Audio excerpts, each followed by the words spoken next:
Yeah, a little bit different. That was cool. Yeah. Just for the last bit. What was your speech bubble? It was Wednesday. It was Wednesday. Yeah. Well, we'll get to a lot of that stuff. So this is the full 42. This is our last, I guess that's part of the announcement, but this is our last episode of the year. We're not going to be here next week. But this is our 2022 in review kind of thing. We're going to do top 5 best games of 2022, and we'll talk about that in a minute. But we're also going to do some trivia for 2022. Hey, Alan. What else are we going to do? Katia's got some trivia for board game covers of 2022, right? Promise I didn't go looking. It's not a trivia. It's When I thought I would call it the what's on the box instead of what's in the box. What's on the box? That's good. But yes. So we're going to be doing a lot of that stuff and having fun talking about movies and series over the years and some other stuff that pops up.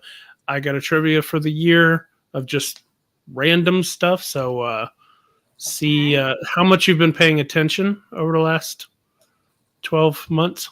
Right. Probably not a lot. Paying attention to each other or paying attention to board to the games? world, to the whole world, okay. like what's been going on in the world, right? Should be good. But before we do any of that, I have never put you two through the lightning round as it is today. Right. And I want to put you through the fun Christmas tree lightning round. But before we even do that, everybody saying hi. Nice. That's not nice. Oh, we just got our heat on today. It's been out for 3 days because we had a gas leak out in our backyard. Oh, shit. And so I've been freezing up until now. Now the heater's too much. I'm like, but what's freezing though for Texas? What's freezing? It was like 62 degrees in the house. In the house. And at night it gets like 40s. It's not that crazy. It gets in the 40s at night. 29 right now. Yeah, but you got a heater on, right? Sure. I'd take 60 degrees over a fucking heater in 29 degrees. Well, it's a little different in Texas. That's all I can say. Uh-huh. All right. So before the lightning round, we do have some announcement, or I have a couple of announcements. I don't know if any of you have announcements. But I closed the document that has the announcements. So now I got to find the announcements, and it's behind my camera. Where's my announcement? Oh my dear God, the professionalism is amazing. That's why people watch You it. hush. All right. Here, I don't know why I had to open this to say it. Just an hour ago, I signed a game with Third World Studios. Officially signed. Yeah, that's all I can say about it. I'll say more. You can't say more. I can say more. What's That's how much I was told that I could talk about. So what's DeVito? DeVito's watching. DeVito, tell me I can't say more. If he doesn't say, "Oh, look at the dude!" Oh my God, we have the dude watching. Oh wow! Oh, that's amazing. That's great. I still remember those images. Yeah, so I'm very much looking forward to that game that shall not be named, and working on it with you, because the tale of it is going to be really something special. Awesome. Yeah, it's going to be good. Thank you, everybody. Always fun to do that. Always fun to sign games. I already said we're not going to have a show next week, but we'll be back again. The start of the year, the 2nd, I think, is Monday. Yeah, the 2nd will be our next show. And then I also want to thank Mike and Katia for taking over for the last 2 episodes. Mike did it all by himself 2 episodes ago, and then you guys knocked it out of the park last episode as well. Great job. Just guess you don't need me. It came down to our Our guests were phenomenal, and they helped the show run even smoother. Yeah, Board Game Rundown was super fun to have as a guest. Yeah, seemed like a great episode. Yeah, it was good. We missed you. Glad you're back. We're glad you're feeling better, and we're glad you got heat on. Wah. Yeah. Wah? You can't wah my heat. My poor cats were all cold, hiding under blankets. Yeah, but then that's when they cuddle, and that's kind of nice. That's when your pets cuddle, is when they're cold. Nah. But yeah, so that's my announcements. If you guys have any announcements, no? We got the QSCon Ugly Sweater Holiday Party tomorrow at Bullfinch. A lot of other people are taking place in the Secret Santa. So hopefully new people to the community are going to meet other new people to the community. We've had, over the past year, it's been pretty special to see QSCon grow in this new home that we have at Bullfinch, with meeting new people, not only Dave and the crew over there, but the new people that have been coming around. John and Tabitha are new. They're from way out of state. They moved to the area recently. Jessica and Chad have been awesome to get to know. The staff there has been great. So there's a lot happening next year for QSCon that I'm not going to announce, but tomorrow will be our little holiday party with some fun and festivities. So I look forward to that. Nice. Yeah. All right. Let me turn on the awesome festive lightning round we have here. Starts as a Christmas tree, of course. Put that banner on. And we get to watch you guys travel on down the tree. Nice. I feel like that was taken from the same picture. It was. Yep. I'm just slightly to the right of you. You should have done the lightning round too. We don't know what you would pick. That's true. Yeah, but he knows all the answers. I guess. True. Although I don't remember exactly where everybody is at the bottom. So again, if you haven't seen this before, they're going to be asked questions. They're going to travel on down the tree, and at the bottom, there's going to be a fictitious character. Is that right? Fictional character? Fictitious? Fictional character. Made up character that everybody knows that you are going to be just like. It's very scientific. Very. Hold on, before we move forward, where's that picture from? Is that from PAX? Yeah. That's the picture of all three of us from PAX. That is this picture right here.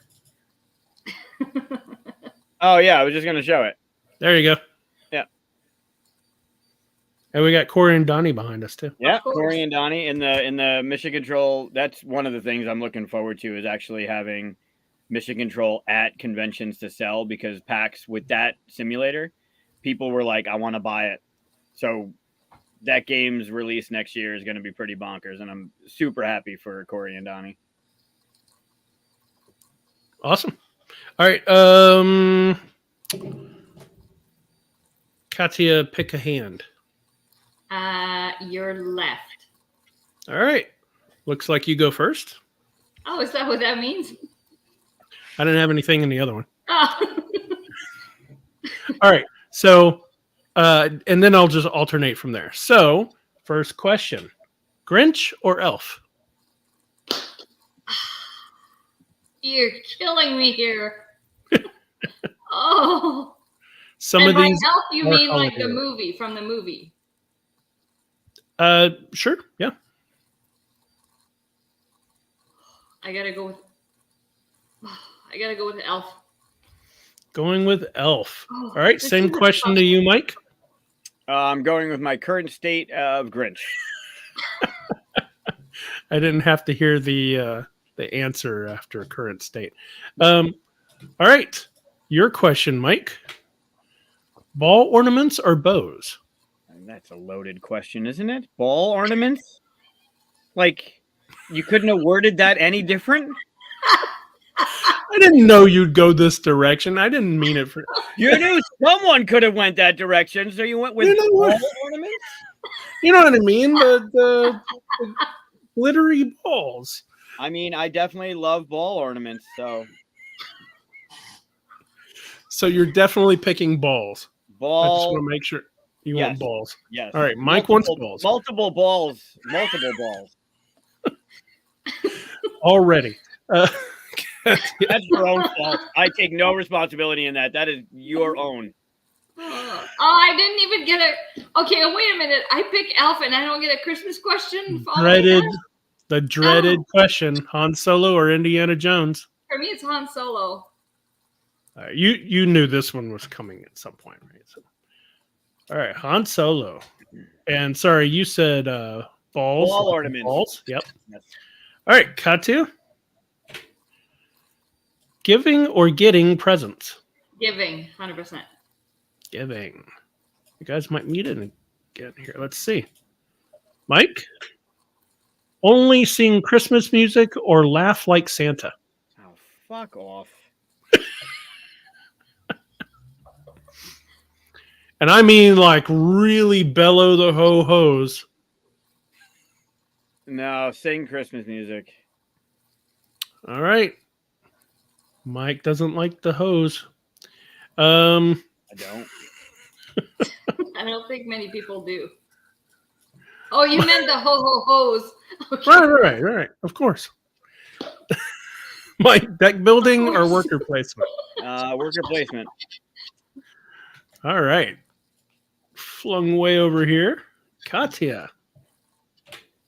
Pineapple pizza or candy corn? That's a good one. What's candy corn? Is it the little Halloween candies? Yeah. I've never even had those, so I'm going to pick pineapple pizza. What?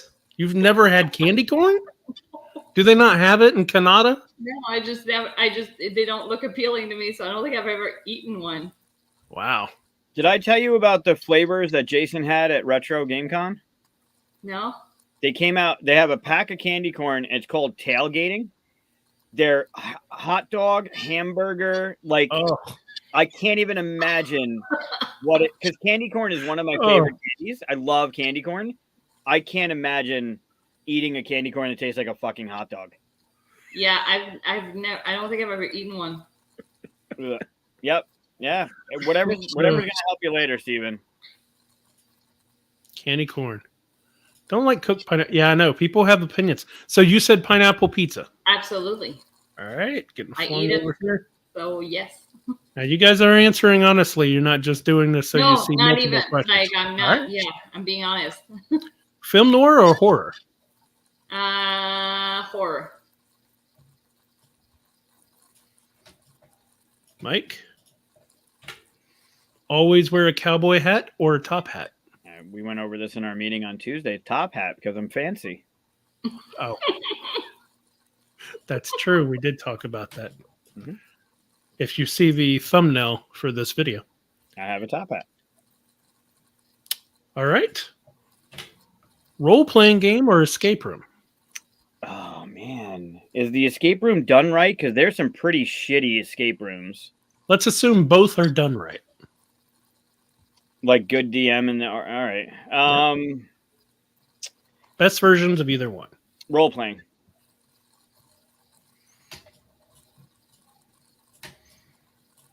Katia? Oh man. Sorry, I'm just getting sidetracked with Steven's comment. I was reading that. I'm like, wait, what? I got to try that. Yeah, that's good. Okay. Receive a hug from Voldemort or Emperor Palpatine? An oldie but goodie question.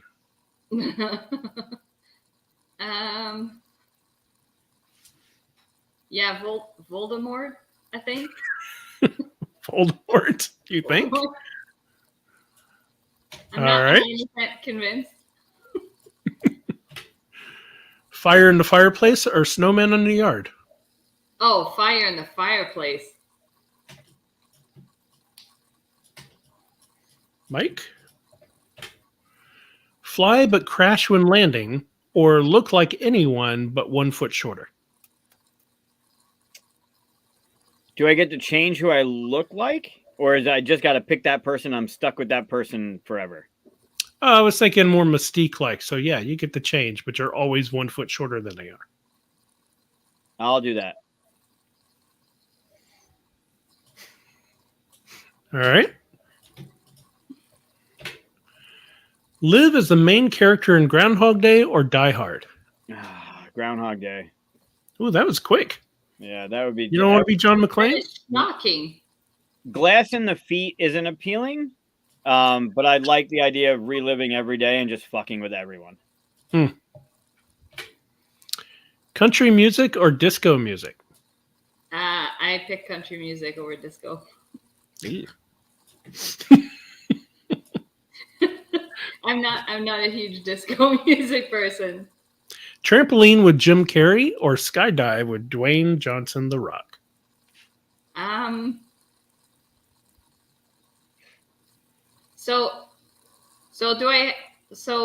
Do I pick the position I skydive with Dwayne Johnson? No. Well, you can pick in your Can head. I be facing him? I just need to know which one. I don't need to know the details. Yeah, I gotta go skydive with Dwayne Johnson, 100%. I think we learned a lot today. Mike, X-ray vision or I-beams? I-beams. You know, Superman. Like laser vision? X-ray vision or laser vision? Yeah, laser vision. Call it what you want. X-ray vision. X-ray vision. So he wants to be a perv. Okay. No. Then I can see, All right. like, around corners. I can see other things. Final I Final don't one give here. up on looking at people's skeletons. That's weird. Not get jokes or be the focus of every joke? Oh, that doesn't sound good either way. They both suck. It's not even like the sticky or sweaty question that you have. Both of those. I don't think it was ever sweaty, but yeah, that's not. Whatever the fuck it was.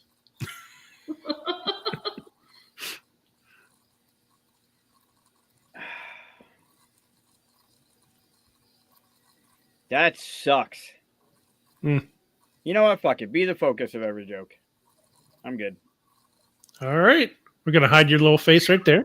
We'll Might come as back well. to you. Yeah. Katia, Yes. people are scared of you or people easily scare you? I think I'd rather be the one that's scared than scaring people. So people easily scare you? Yeah.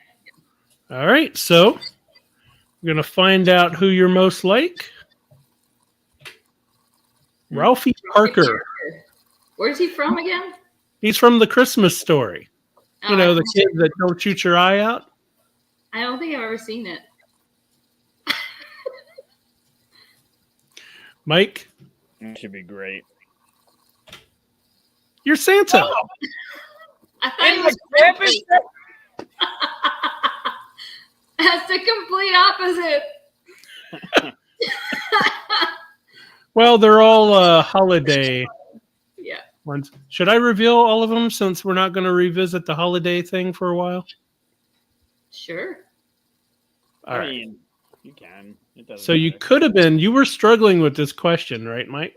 You could have ended up being Elf. Right. Either one. Buddy from Elf. Yeah, sure. I guess you should have headed this direction, though. Yeah, that would have been Yeah. much better. Way more sense. We also had Bad Santa. That's another Oh. good one you could have. Yep. What a great movie. John McClane, but you chose not to be on Die Hard. Nope. Yeah. Clark Nice. Griswold. You have to go a little goofy to go that way. Katia, you were close to Jack Skellington. Aww. Cool. You like that one. Yeah, that would have been great. And Kevin McAllister. Oh God. So next year I'll have to pick other iconic people, but That was good. That was fun. Yeah. Science wins again. science wins again. I'm gonna save that one. So thought Elf was only okay. What? I personally think it's Will Ferrell's Wow. best movie. I disagree there. I actually think Stranger Than Fiction is my favorite Will Ferrell movie. That's a good one. And it's one a lot of people haven't seen. You've seen that one? Mm-hmm. I like that one a lot. That was good. No. The one where he hears the talking. Yeah. Yep. Yeah. I can't remember her name. Emma Thompson? Yeah. Yep. I think is the narrator. Yeah. He hears the narrator talking about his story, and he goes and finds her, and she's writing the book while it's happening to him. It's very good. I haven't been looking at comments right here. Oh, they are Oh, look discussing at that. Elf and Nice. Stranger Than Fiction. Excellent. Yeah, I always I like people agreeing with me. That's good. So Is that the only time you show the comments? that's all the comments are. Just agreeing with me. It works out. No, no. We're going to talk about the best games of 2022. We talked about this a little bit. So we decided that we weren't going to limit it to released games of 2022, but games that you played and for the first time in 2022. So some of mine have been released in 21. I think I have one that was released even in 20, but I was very late to the party to it. I very much tried to keep it released in 2022, but I think there might be one, depending on what gets, there might be one or two that end up being a 2021, but I really tried. I have not seen this yet. Yeah, I haven't either. So, how do we want to start? We want to go Mike first and do the snake thing, or just go around in circles? Why don't you start? I can start. I can do that. Okay, so my first, actually, I'll share my screen as I like to do, is Mosaic, Story of Civilization. You probably saw this at Gen Con, I think. They were near the Breaking Games booth that I was at during the time. And huge spread. It's got, I'll show some pictures here. This is my number 5. I forgot to change our banner. Oops. It's not going to show what the game looks like, just a bunch of art, apparently. Okay, so you have this big board. You have different cards. You do one action on your turn, and you pick, I'm going to build something. I'm going to build up my population and stuff. It's basically a Civ game. And I love Civ games. This is a different take on it. It looks like it's a huge, big game. In fact, I don't know if I have it back here, but the box is as big as Dwellings of Elderville. It's a huge box. Didn't really need to be that big, honestly. It could be a smaller game, and I'm sure they have a retail version or something like that. But it's not Dwellings big, is it? Oh yeah, the one I have is. Wow, not the one I've seen. They probably have a smaller retail version. I got the huge, everything paid too much for it version. Gotcha. But I've played it twice now. It's really easy to get into. It was kind of easy to learn, honestly. And it looks like it's got a lot. You do one action on your turn, and it's basically based on all the cards up here. Do you do this action or that one, that kind of thing. Not extremely contentious. Like usually in these Civ games, it's a lot of battle armies and stuff like that.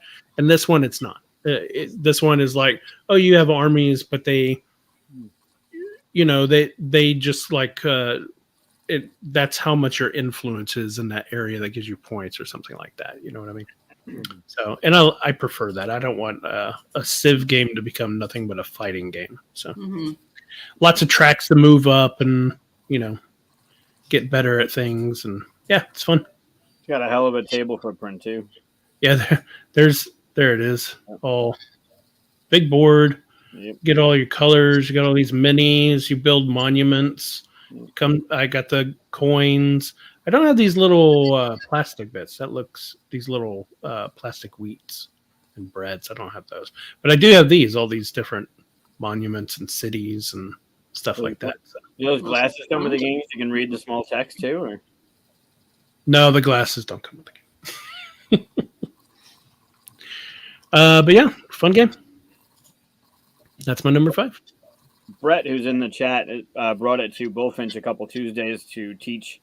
Everyone seemed to have a good time with it, but yeah, it's got a hell of a table presence. Did you get to play it?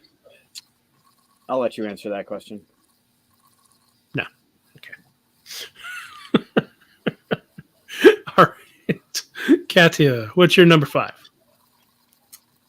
I don't know. I have many that are kind of like tied here. I think my number 5 is Spirits of the Forest Moonlight. Do you not have a written down number 5 and then a written down number 4? I decided. I'm going to say this because I wasn't here last episode. Dan was right. Lists are important. People want to know if 5 is better than 4 and 4 is better than 3. I know, but sometimes I'm so torn that I end up deciding like right then and there. Okay. I'm sorry. Which one are you putting as number 5? Spirits of the Forest Moonlight. So, full disclosure, I am, I do work for the publisher, but this is legitimately a game that when I played it, I played several games solo, like one after the other, because I really enjoyed the puzzle of it. Yeah, that's the base game. But the Moonlight expansion adds little creatures that you add on the board, and I have not played it multiplayer yet. I've only played the solo version, but basically you have all these tiles and you're it's a set collection game ultimately. But there's a lot of things, a lot of rules in a way that like, if you do a certain thing, then the tile will go to the like opponent AI, or if you're not picking up the little creature, it goes to the opponent AI. So you're having to like try and make sure you collect things in a certain way so that you end up with what you need and you end up beating the AI, because the AI will get a bunch of stuff automatically. And so I really like the puzzle aspect of that game, and the components are freaking awesome. I had backed it on Kickstarter. Like, this was a game that I was super excited about. So yeah, it's absolutely gorgeous and it plays really nicely. So yeah, that's my number 5. Nice. Yeah. All right, Mike, number 5. So I have 5 on the list. I didn't even come up with any backups or anything. But I do want to mention one that would have made the list if we weren't so close to it. So it's almost like an honorable mention, but if we hadn't played it in like prototype form, if we weren't friends with everyone involved, it would have been on my list. So I want to mention Flamecraft. It's beautiful. The art's stunning. The gameplay is super approachable. All the stuff that comes with it was amazing. Even the little, where are they? There, you can't see them. I have the bread dragon and the fire dragon up there. Got them right here. The game is great, and it should be on the list. But we are it's kind of like why I wouldn't put Troubles on the list or Batman on the list, because we're so close to the project. Yeah, look at that.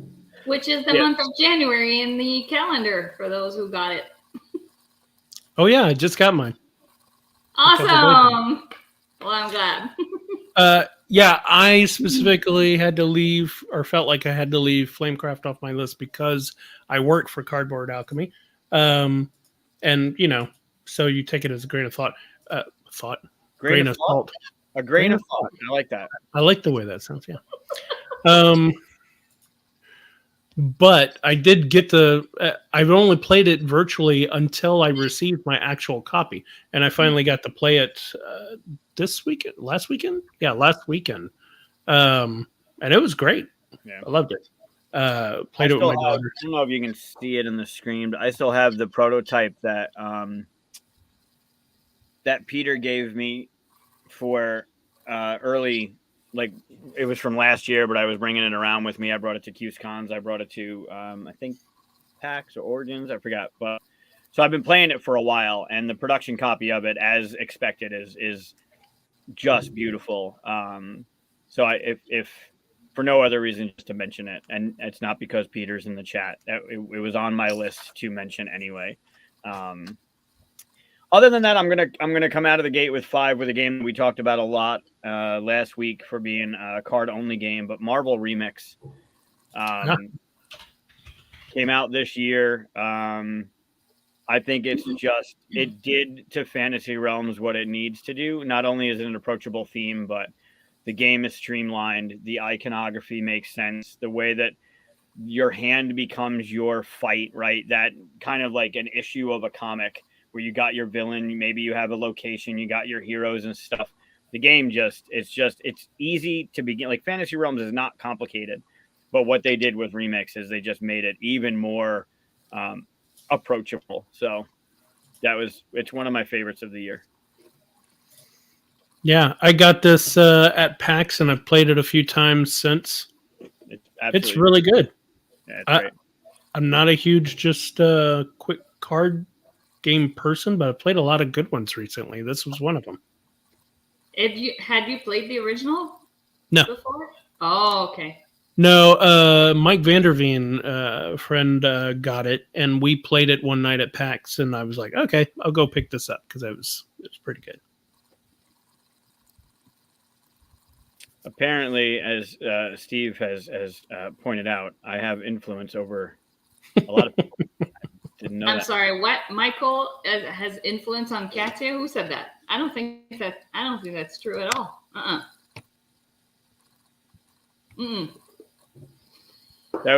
He was talking. Whatever. Okay, so that was my number 5. Very cool. I agree. It's good. It's great, and we talked about it a lot last week too. So the only complaint I have, and this is just because I'm a huge Marvel fan, is that some of my favorite heroes are kind of like Wolverine's crap. He's worth like 10 points. He's like worth 8 points or something. He's like, yeah, but they're all superheroes. So what are you gonna do? I don't know. Wolverine's like I won't say most, but a good chunk of people's favorites. Give him something. Give him some kind of regeneration power or something fun. You know. How does that fit in the game, though? I don't know. I don't care. You know what you should do? You should just house rule it. Nope. No house ruling. I'm looking for. I mean, Spider-Man is 5. Yeah. And +5 with a certain location. So I mean, Spider-Man's like their icon character. Give him like a little power that's cool or something. I don't know. It's like they gave all the interesting powers. He's a 4 and he's +6 with a villain with a skull, so he becomes a 10. Yeah, that's amazing. 10. Black Widow's a 6. A 10, yeah. I mean, villains are like 25 minus 9 or something like that. Like villains are brutal. Oh, villains are minus points. It's not the point value; it's the cool power thing. Mm-hmm. Like I just want to see cool power with them. You know, it's a minor thing. Still a fun game. Number 4, right? My number 4. So talking about Mike being influential, both of you influenced me to try and then play this year Dice Miner. Nice. So I know I'm behind on when this released. I think it was last year that it came out, not 2020. But you guys might have played it in 2020 as prototypes or something like that, I think.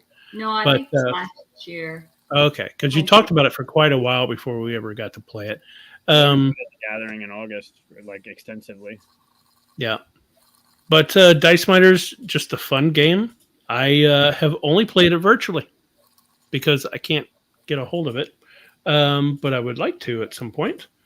But I really like the game, and it's the kind of game that I keep every time I go looking for games and stuff. I go look for that game, can't find it, and move on, kind of thing. So that's my number 4, and we've played it quite a bit on here. People know it. There you go. It's always in my bag. great game, great dice game. Very replayable. Always kind of feel like I want to play it again after we play, you know. So yeah, Dice Miner. I'd love to have the big rock version, but I'll take the normal retail version if I have to. Someone has to have an STL of that you can just find someone to 3D print. Mhm. I don't want it that much. Because then it won't fit in the box. If it's that size, it would. Oh, I don't know. Well, no, you wouldn't have that box. Never mind. It wouldn't fit in the regular box. Yeah, but don't paint it and put it on your shelf behind you. Yeah. I'll take what I can get.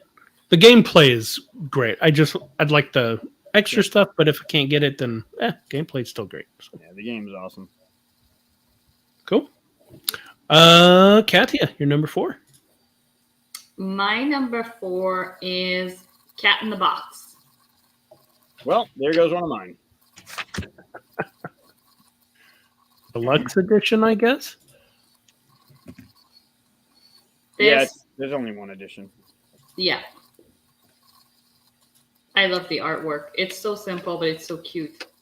Yeah, we've talked about this game before. It's a trick-taking game, basically where you decide the suit that you're playing.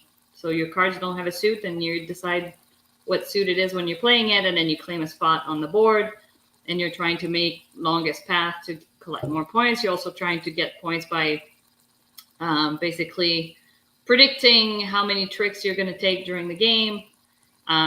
It's a great little game.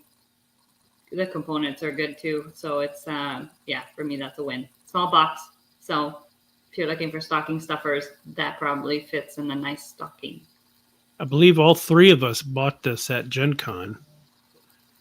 When I got mine at home, I had to put it in a box and pack it away, and I still haven't found it. So I haven't had a chance to play it yet. Really interesting. I'll use this as my next one anyway. I'm not a big trick-taking game fan, but what they do with those bits and how your cards are all colorless and you're claiming the color when you put it down, and you're putting your little bits on that chart there for like an area control type of thing, but you have to predict how many tricks you're going to win, and you only get the bonus if you predict correctly. But you always have the ability to play off suit, but you're done with that suit for the rest of that round. So if you don't want to, if blue is lead and you don't want to play in blue, you can play in a different color, because remember your cards are colorless, but you need to take off a bit from your blue side to show you're done with blue. And it's really interesting, the choice to make. Do I want to play in the suit? I don't want to win this trick because I only predicted and I'm going to win 2 and I already won 1 and I'm hitting like the red 7. So I know I'm going to win a trick later on. Like, it's really cool the way that they added more choice to the players in the trick-taking game. It's probably one of my least favorite mechanisms, if not my least favorite. And this game is one of my favorites. You hate trick-taking more in general than roll and move? I mean, I don't count roll and move as a thing, so. It is a thing. Whether or not you want it to be. Roll and move, like I said, the quest for the antidote is a roll and move. And they added that little thing about everything you do is a breath and you only have 50 breaths before you die. There are roll and moves that can be done properly. Like Rally Man is more of a move and roll, but it's still a roll and move. Sure. And Rally Man is great. Mine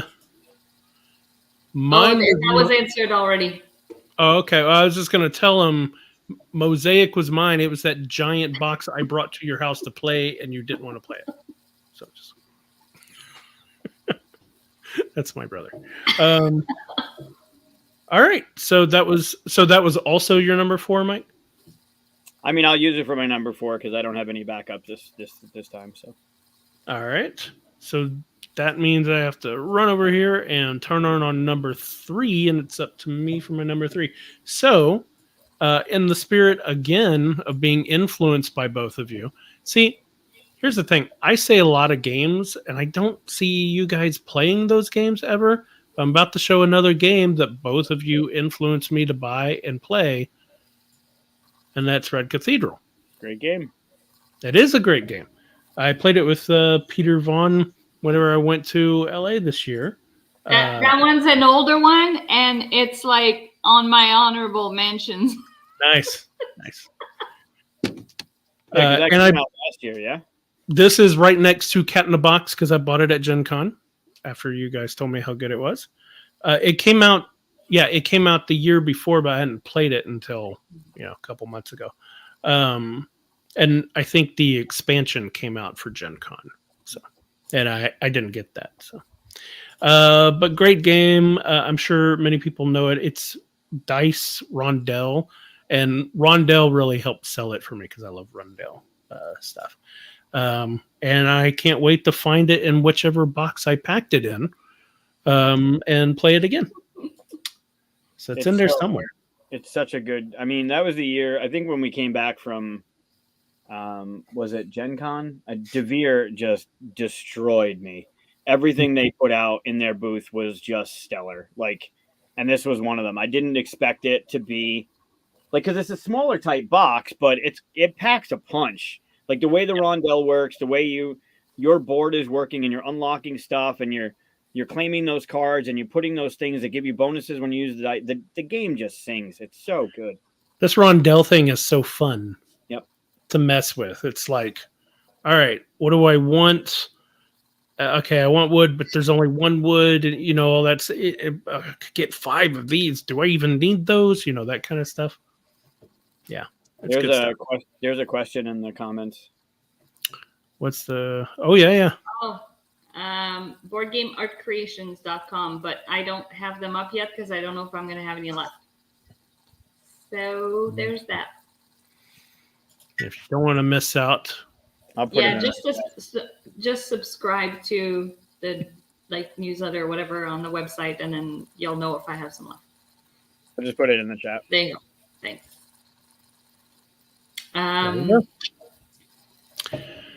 Cool. But that's my number 3. Very nice. My number 3, I'm gonna go with. Oh my God, I'm honestly super torn with my last 3. I'm gonna go with Witchstone. Cool. Yeah. Guess I finally got to play it this year because I think it came out the year before. But man, that game has so many cool parts to it. Lots going on, but at the same time, it's like it is in a way an area of control, but not there's no fighting or anything. But you are trying to claim as many spots as possible just to get the bonuses that come with them. But basically, that's your action board. There is this potion thing. You're placing tiles on it to activate those icons, which give you actions. Either you get cards, you get bonuses from the shelves of potions, you get bonuses at the bottom with the bottom track. It's just like a whole bunch of I'm going to do this, and then it allows me to do this, and that. And it's the more you have built your potion cauldron, the better you've built it, then the more stuff you get to do on your turn, because all the icons that are linked together that are the same will all fire up. So basically, if you have 5 gems that are touching when you place your tile, you get the gem action 5 times. So you have to try and cluster things properly. I just thought that was really well done. The rule book is well explained, and the iconography makes sense. There's even little icons on the board in certain places to help you remember how to score certain things. I thought that was really clever. I really enjoyed my plays of it. Nice. I have this. I haven't learned it because it got packed away, and I don't know where it is. It's going to be the theme of 2020. Yeah. Top 5 games Chris doesn't know where they are. Honestly, when I was going through the list of all the games that came out this year, I was like, haven't played it. Haven't played it. I kind of felt like Mike. I have a lot of those too, though. I get it. Everybody has those, right? All right, that's Mike. You're number 3. I'm gonna go with 13 words. Is that out? I think it came out at Essen. Oh, I thought you were about to give us a game title that had 13 words, and we were supposed to guess what it was. No, but that game is fantastic. Called 13 words. I was nice enough, Stefan Brunel was nice enough to leave this at QSCon for me. It's one of the prototypes of the game. Oh, you talked about this once before, right? Yep. Yeah. For me, I would rather play this over just one. Wow. Yeah. That's high praise. Yeah, I loved it. I played it so much. It comes with me almost everywhere. The concept of the game, someone's the captain. It's cooperative. Someone's the captain. Based on the 12 words that are around the board, the captain is going to associate one of those words to the center word. You see there's a word in the center there. So that one happens to be family, and then looking around, whatever the captain decides, right? When they're done, everyone else will take their dial and predict what that correlation is, what word the captain would have picked. As long as someone matches the captain, you'll get a point. The captain will get a point as well. Whoever matches the captain gets a point. So that little dial in the little notch in the back of the dial will move up your points. And then the word, like, let's say for some reason, I don't know what the hell to put. So, sorry, the captain doesn't say anything, right? Nope. He's just... They'll take their dial and they'll point the 13 words arrow towards one of the words in the dial, the number that's associated with the word that they pick. So let's say for some reason they picked drug. I don't know. What kind of family do you have that you picked? Okay. Let's just say they picked drug. Like, I'm the captain and I'm going to associate family with drug.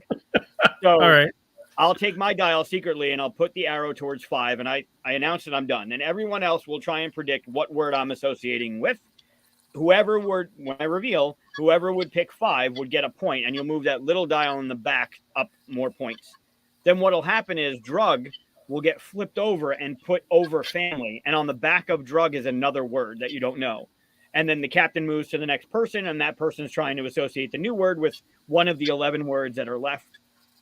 At the end of the game, you'll add up, whoever's playing, you'll add up all the points we've all scored cumulatively.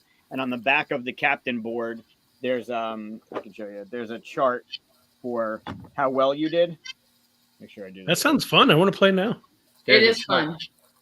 Depending on how many players on the top there and how many points you get, that's how well you did. And this isn't out yet? I want to say it came out at Essen. Yeah, I'm not sure, because when I go on BGG to buy it, it's not bringing me anywhere to buy it, so I don't know. 13 words published.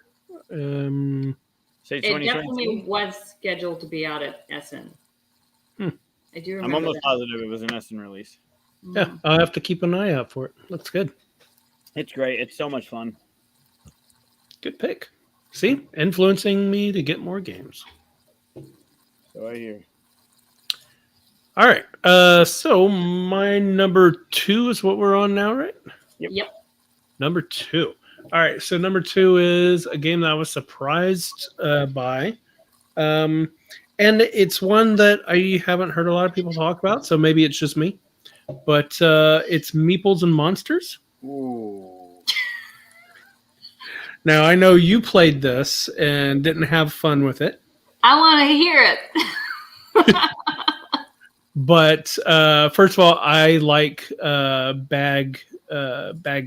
drawing bag games, bag builder games. Is that all the images are in? There's more images in here. I actually see the game. That's sort of it. There we go. But I played this game and then played like immediately the next day, and then played I think again that weekend, and I just really, it spoke to me right away. Trying to find a plate. Yeah, here we go. All right. So basically, draw meeples out of your bag. You get to use those meeples as worker placement in different places. I even like that they, like your player board, this is the inn, and the ones that you've used go to bed. It's just kind of fun. You get to upgrade the workers, like they're different types of workers, like clerics and fighters and warriors and knights and things like that. And you can put cards on here that give them extra powers or increase their strength. Send them out there to fight. I know you didn't have the little tower parts because that's a Kickstarter thing, I think. But honestly, if you weren't filling it without the tower parts, then probably not for you. But fight these monsters in their different quadrants. Go to the different buildings. Yeah, just good stuff. I like that kind of game. So, meeples and monsters for me. But I know you weren't filling it, Mike. Right out of the gate, when you get, because I did back it because I wanted to love this game. I loved everything about what it looked like and how it was going to play. And you open up the shrink on the box, and the giant silver Kickstarter edition sticker is on the box, not on the shrink. That did suck, yeah. Immediately, I'm like, all right, well, that's just dumb. And then the gameplay, and multiple people that go back. Look at that dumb sticker on it. That's on the box. It's not even on the. Oh yeah, yeah. It's on the cardboard. Yeah, that does suck. They should have put it on the plastic. 100% guarantee. I agree with that. So then I talked to a couple people about it, and they're like, "Oh, you got to play with the towers. It changed." No, it doesn't. The game, the way the game plays is I don't know what it is about it. It didn't. I don't think that adding the towers to my experience would have changed any of our experience with that game. It just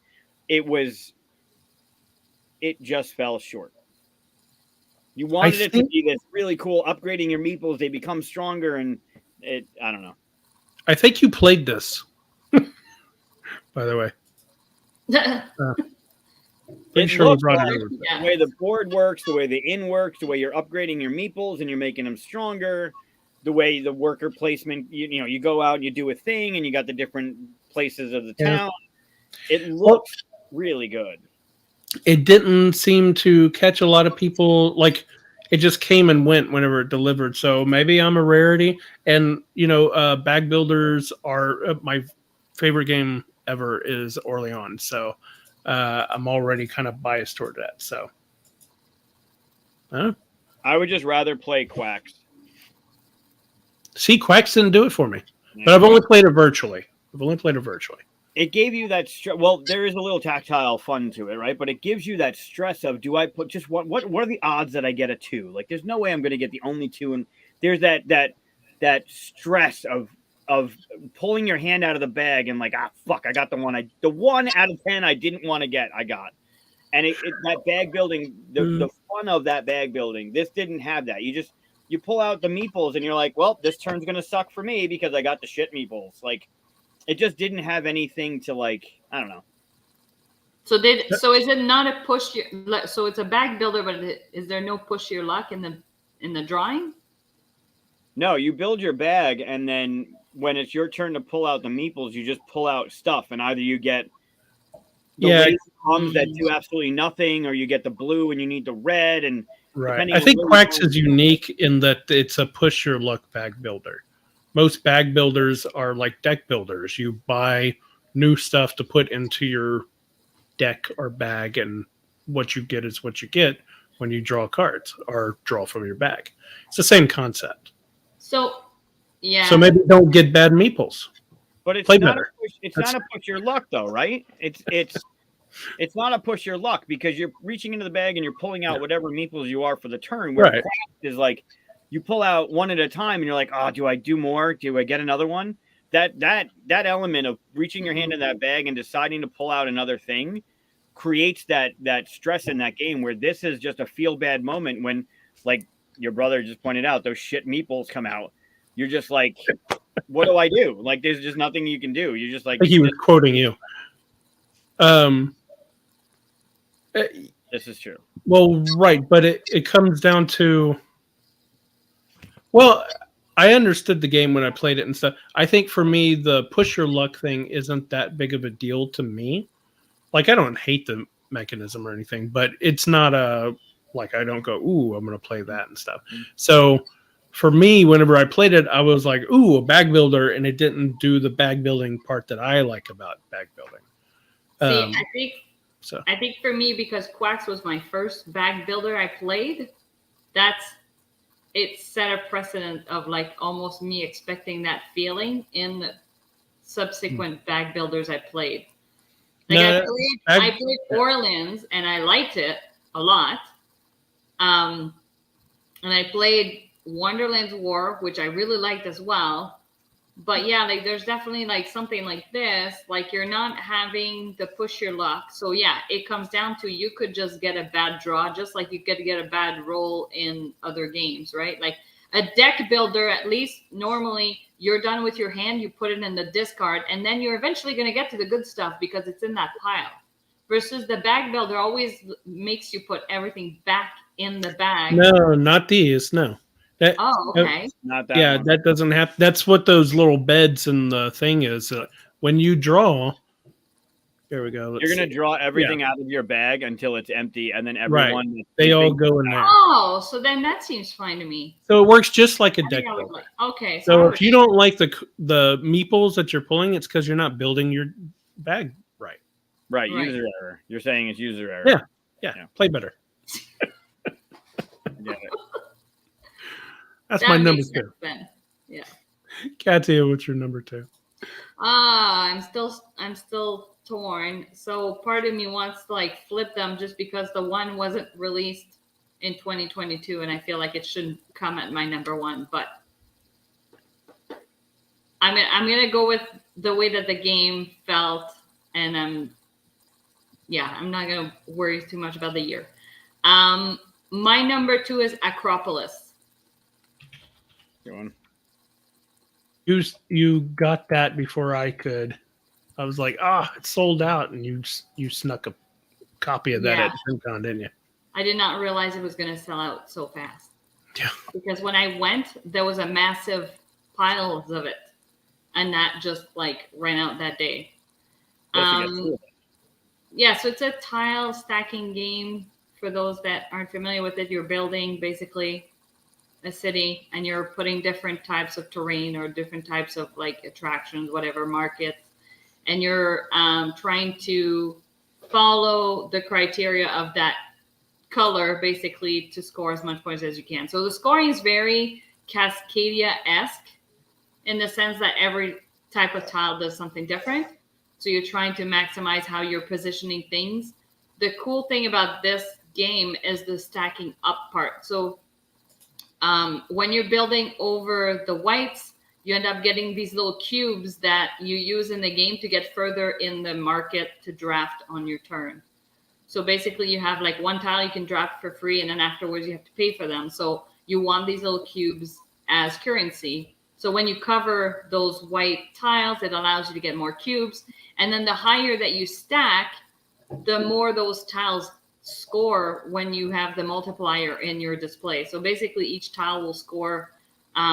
It's a multiplying thing. So you have like the multiplier tile, and then you have all of the other ones that go with it. So if you don't have the multiplier in your display, then nothing of that color is going to score. So but yeah, you're trying to build up because it's going to earn you more points, and you're trying to overlap so that you cover those white tiles. And so I just, it's one of those type of games that you're doing your own thing. You're not really messing with anyone. The only thing you can really do is take the tile that they want from the middle, which is kind of, whatever. You're not going to hate draft. You're going to grab something that works for you as well. So sometimes those games are nice because I like doing my own thing, my own little puzzle that I don't want people to mess around with. So that game was, it's approachable, it's easy to teach, and it's fun.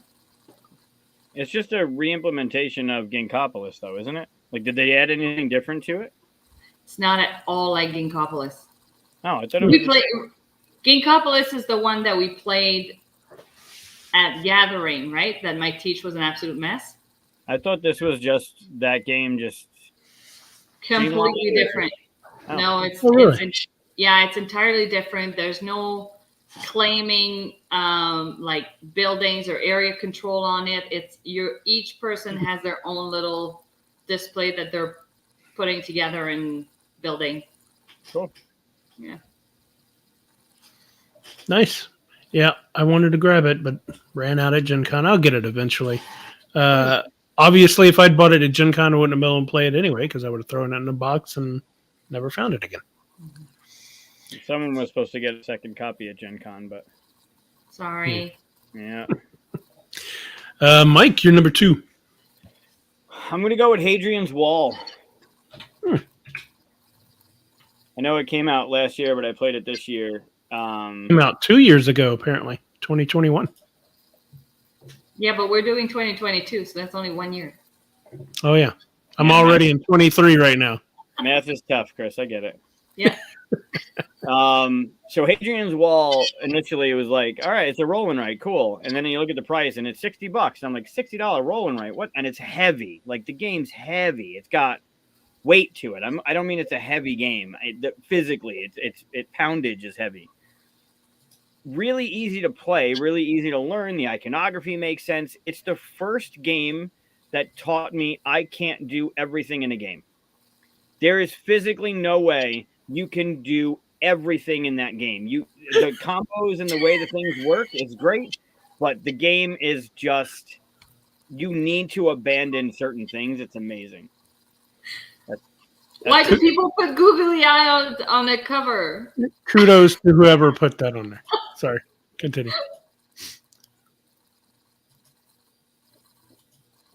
Alex looks pretty interesting. I have not seen it in the wild for me to grab. Well, it's I think it's a hard ass because it's not a small box. It's like those typical Funko kind of boxes, right? Like I don't have anything within reach that I can grab. Well, I could use this one. Not that I want to promote them. It's like just a little bit smaller than a standard box, you mean? Yeah, like 10 by 10 or something. Yeah, 9 by 9 maybe. But it's a big ask and it's heavy, and it doesn't necessarily look like your typical roll and writes. But the game's not hard to learn. Like the way that everything works and the way that you do your things and it goes from one to the other. But all that stuff on the right pad, like you have 2 pieces of paper that you're writing on.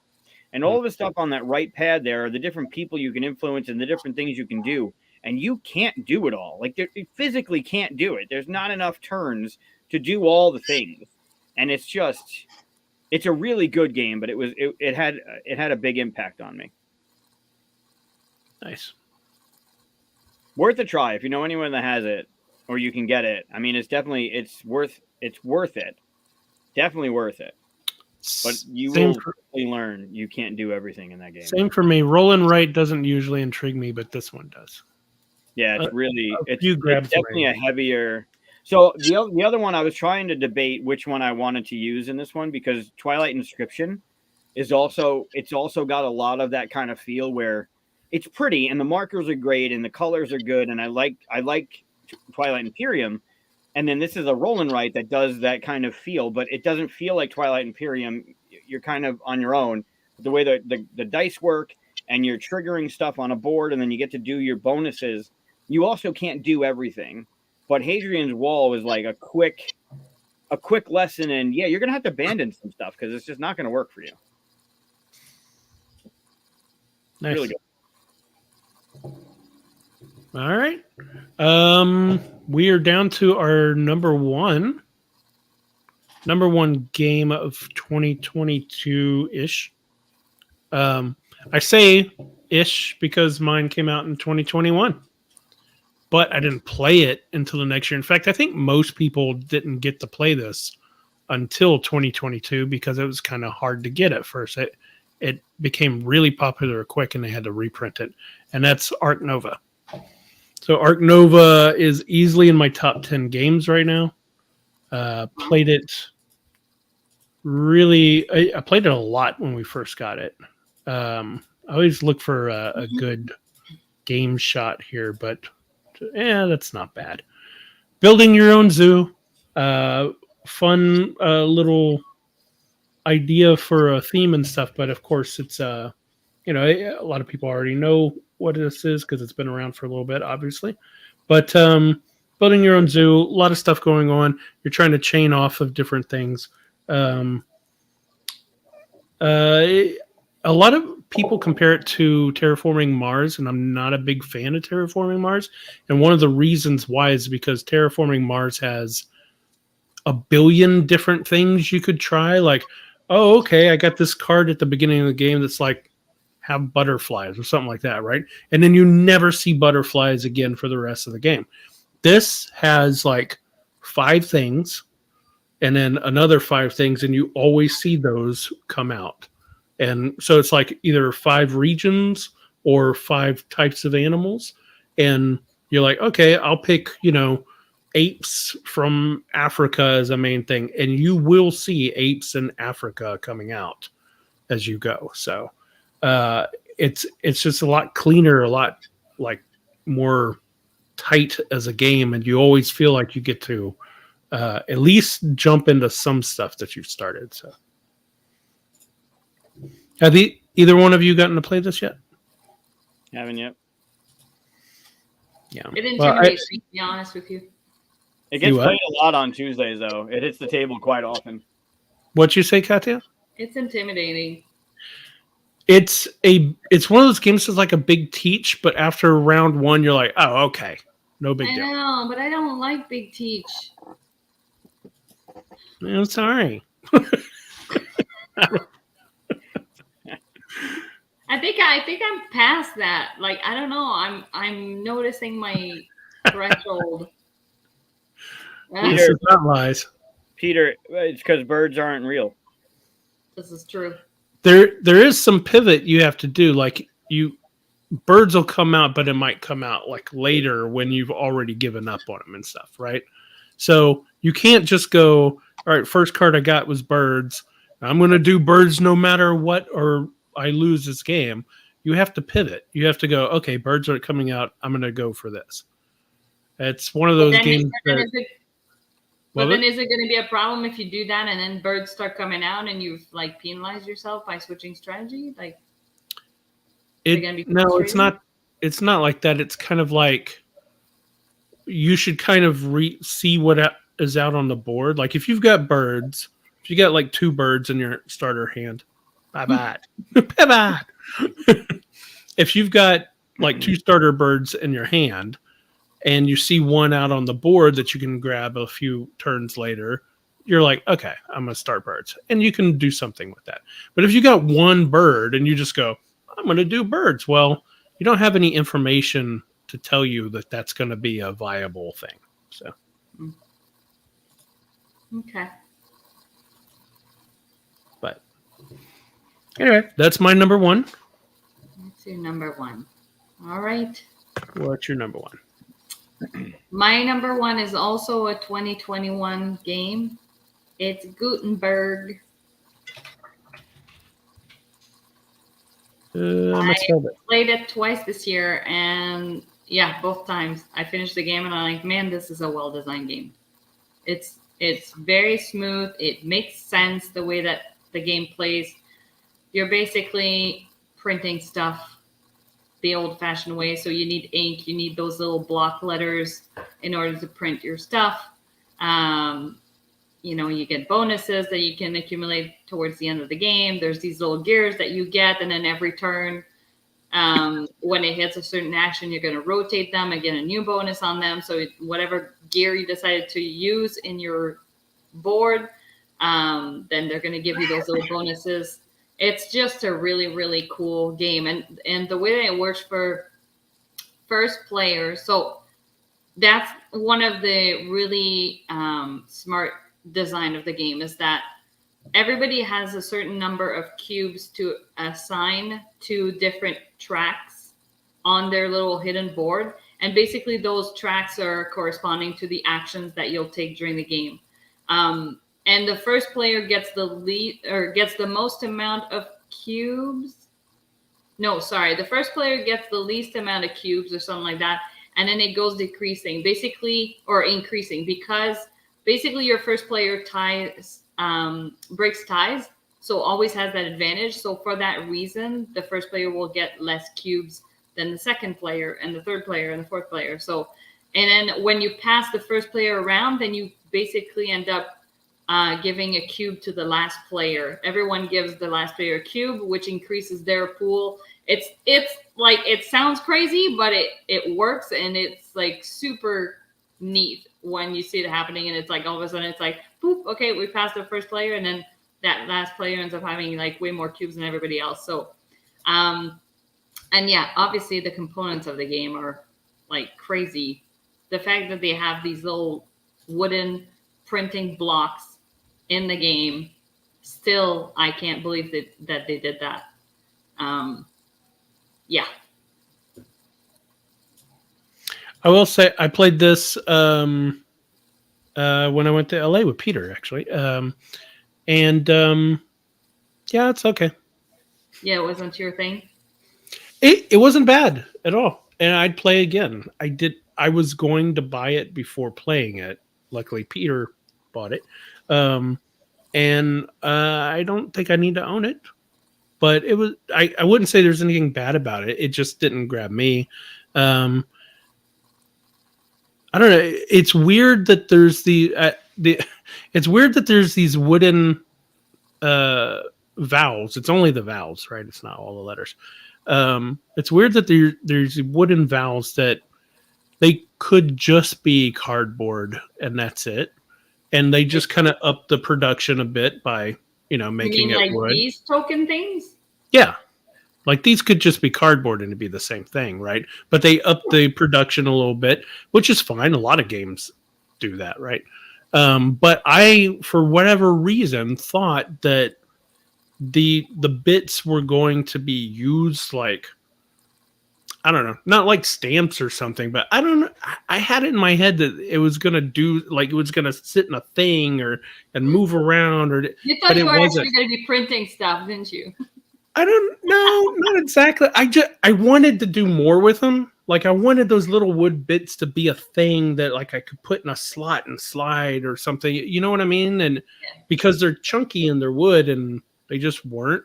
So that's not the real reason why I was just like, yeah, it's okay. And so, and like I said, I'd play again, but just subjective stuff. Nothing wrong with the game at all. So yeah, that's my number one. All right, Mike, what's your number one? So we can destroy it as well. Good luck on this one. The only thing you can say about it is that it came out in 2020. But you can't get it in the States. You have to have a friend. In Costa Rica. Maybe in Costa Rica. Can I? Yeah. So it's Comic Hunters. Oh, okay, yeah. It's great. It's so Alan came from Costa Rica, came to QsCon. This was mentioned when we had Jeremy Howard on the show as one that was on his radar and one that he wanted. Yeah. The game is, and I think Alan just reached out recently and said that one of the rules was translated wrong, so we may have been playing it a little differently, and the points might have been higher. But the way the game works with the iconography and the way that the different rounds play, there are 4 actions, 4 things that have 4 different like round setups, and you're doing 3 different ones every round.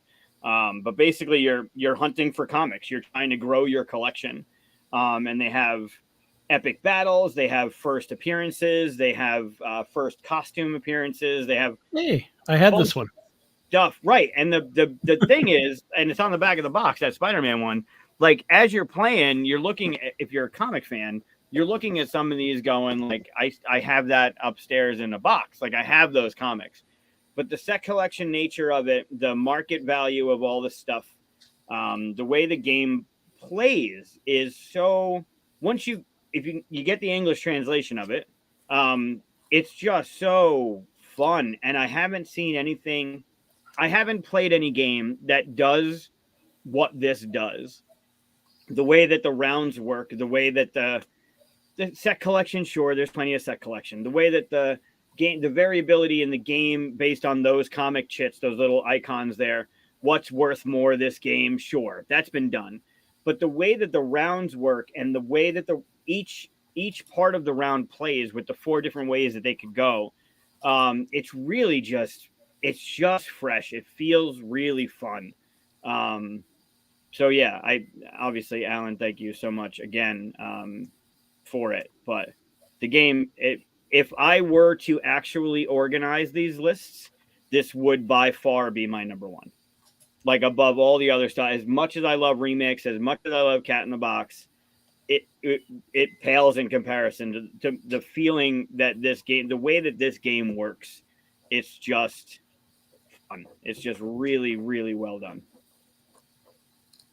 Yeah, the 5x5 sliding thing is awesome.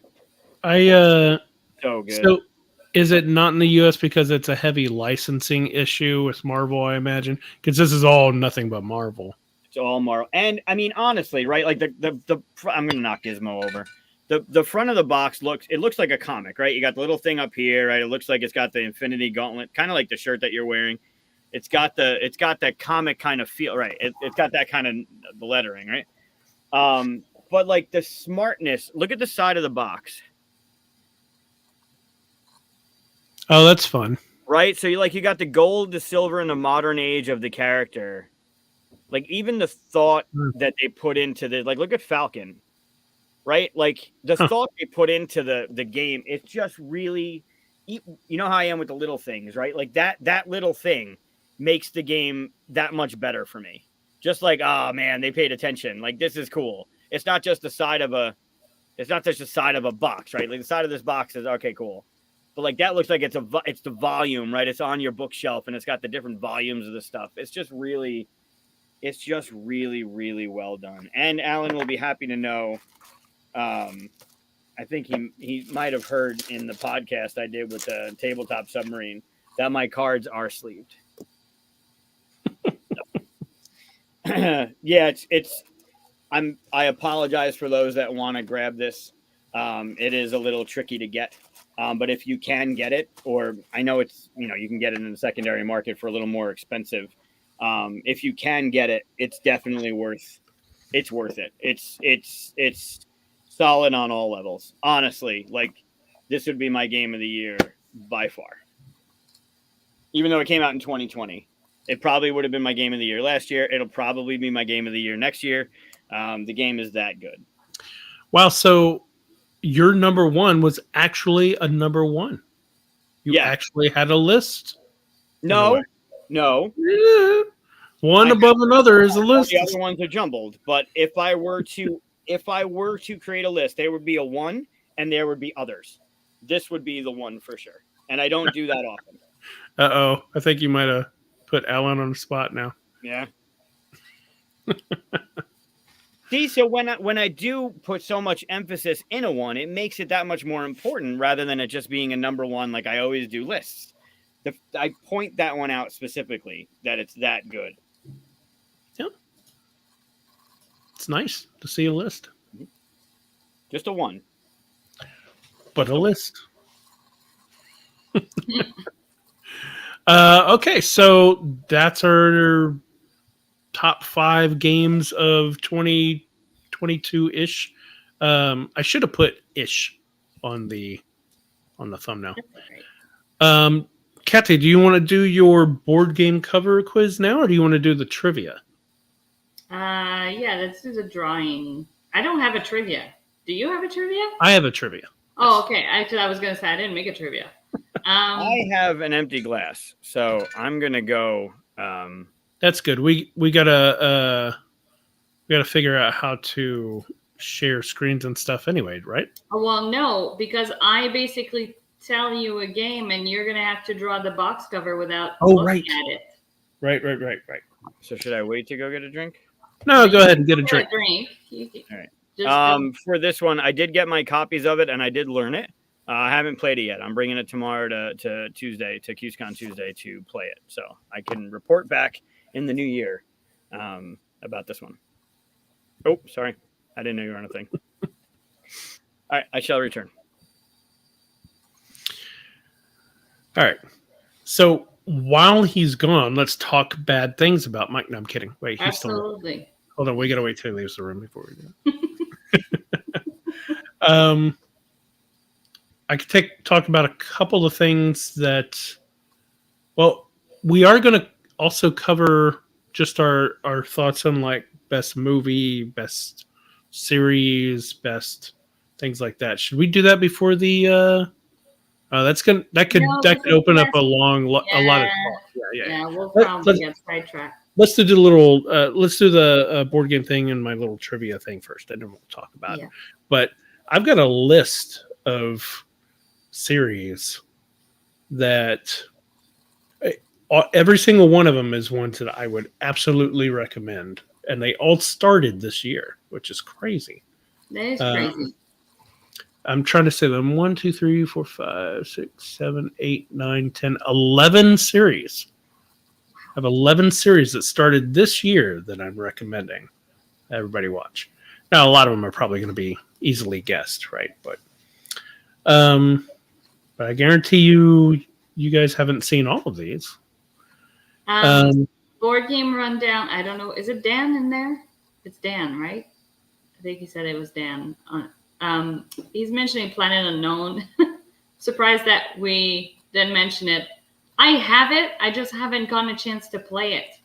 But I haven't gotten a chance to play it. Really, really good. And so I believe you that it is fantastic. I just haven't had a chance to play it. So. I'm hearing people talk about it more. I don't have it. Yeah.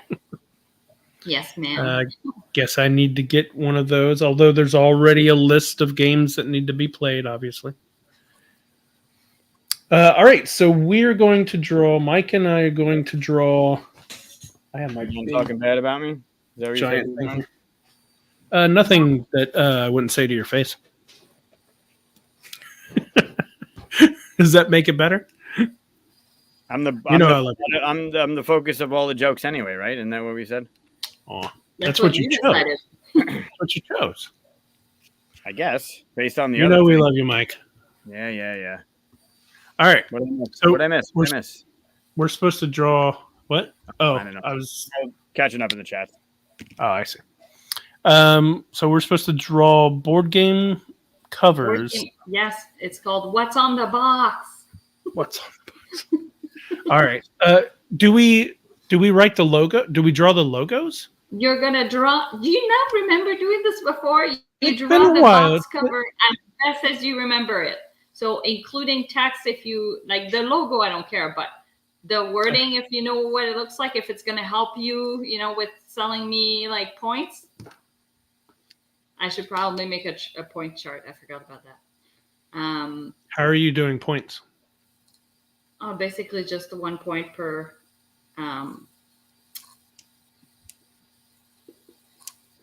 Thanks, Steven. 1 point per cover. So I have a total of 10 of them. I think Michael is an honorary mention. I'm good with that. Okay. So yeah, basically I give you a game and then you try and replicate its cover. So I will need your help, Chris, after each one to actually pull up the cover from each of you, if you can do that. Yep. Let me How much time we have to draw it? Why is Facebook open? Oh yeah, 1 minute. It's 1 minute. 1 minute for what? To draw. Oh, we get 1 minute to draw? You get 1 minute. Oh God. Hey Chris, my name's Michael. That's Katia. We're part of the Full 42. Welcome to the show. This is how we play the game. I was going to say he did miss 2 weeks. Yeah, it's been a while. Yeah. I'm recovering. All right. Okay, are you ready for the first one? I assume you're doing the timer. I'm doing the timer. Ready? Yep. And it's going to be Wonderland's War. Oh my dear God. Okay. Well, has anybody played this? I played it. I just looked at the that maybe.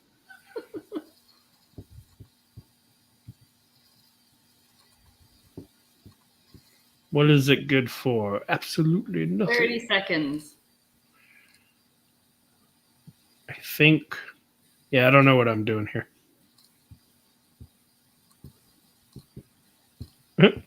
Now I'm just adding stuff for fun. 15 seconds. Yeah, I don't know if I need the extra seconds because I'm not sure. Okay. All right, both done? Okay. And show 'em? Maybe we'll shorten you to 45. Oh, hold on. Let me pull it up here. Wonderland's War, right? Very quick. Maybe I'll shorten it. What? No, this is a horrible box cover. I don't know it. So Okay. So Okay, I'm not too far off. what do All you right, have? so here's the cover. wow. Yep. Wait, isn't that like the deluxe cover though? That's not the right. That's not the. Oh, is that the one you meant? That's This is the the one I one meant. That's This is the one they show everywhere. yeah. What did you draw? Not that. Yep, that's pretty good.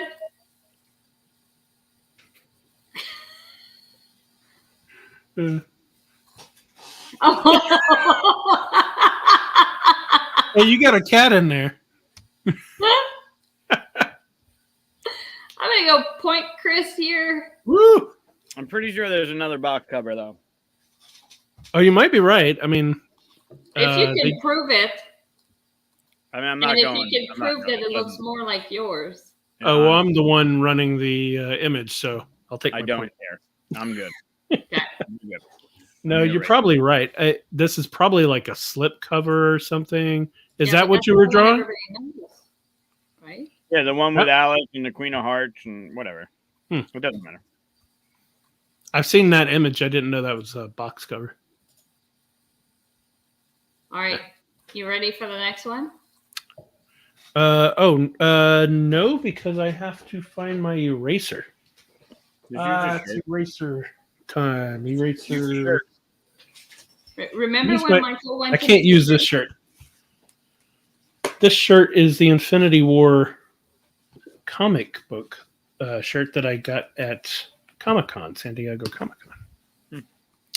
And I have this comic. All right, I'm ready. All right. Creature comforts.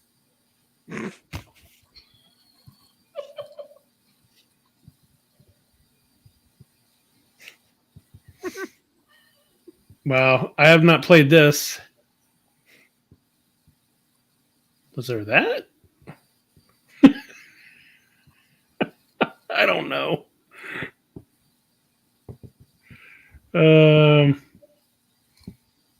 It's probably like one of those. And maybe I don't know. One of 25 those. seconds left. How much? 25 seconds left. Oh yeah, that's all I need. It's just I don't know. Sure. All right. That's all I got.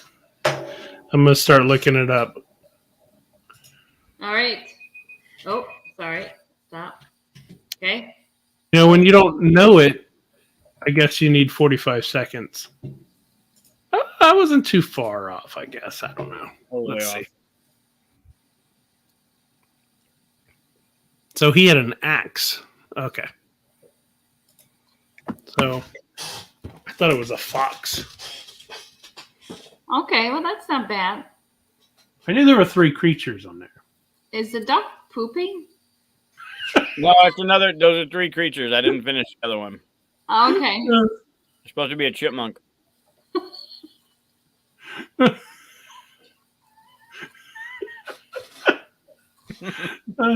Duck pooping. What's with the happy face? It was the 3rd creature I didn't have time to do. Yeah. Because He's I got 3 was creatures. focused on a pooping duck, apparently. I love how detailed the duck is, and then the other ones are just like. Yeah, I spent too whatever much goes time on. there. I spent too much time on the Teenage Mutant Ninja Chipmunk to be able to do that 3rd creature. Uh, I like how we both put the name of the game on the top, though, and it's definitely not on the top. I know. We did the same thing for Wonderland's War too. It was also on the bottom. And I was just talking about this to someone else about, do you put the logo of the game on top or bottom? And I always thought most games have it on top, but so far, 2 out of 2 have them bottom. Okay. She thought it was the woodpecker. I'm going 50 seconds because you're both like doing it faster. So this one, yeah, I have to give it to Chris. Sorry. Yeah, I'm gonna go for 0 across the board. So, Okay. He's going for nil. Well, so far you're 2 for 2 on that. I'm ready for the next board game is, hold on, Three Sisters. Oh my god! I don't even know what that is. Yes, you've played it. You It's had it on right. like a. It's a roll and write. It has a bit of like a rondelle or like a thing that moves around. Remember, there's so many things to do. It's fall theme. All right, don't give him too much. I think he's gonna hand us like a blank slate. I could draw a blank slate.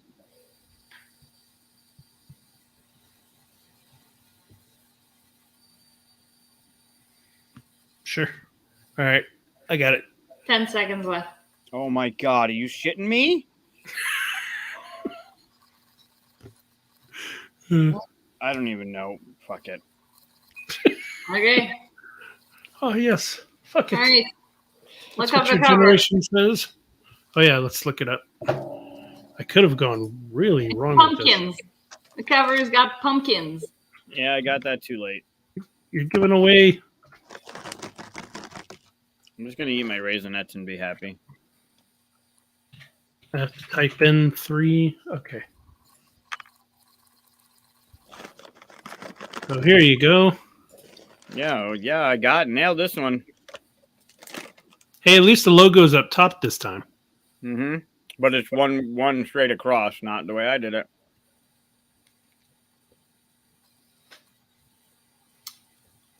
Okay. Yeah, I gotta give it to Chris because he has more than one pumpkin, and there's 3 on there. There we go. Thank you. Next one. I haven't played that yet. It's good. Okay, next game. Ready? And I didn't choose it because I love it. Turing Machine. Oh my god. This one is the first. I haven't had any clue.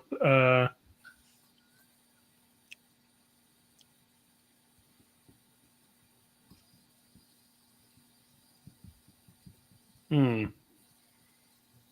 30 seconds. I don't even really know how the game plays or what it's about. Well, I mean, I can guess what it's about because of Turing, but sure.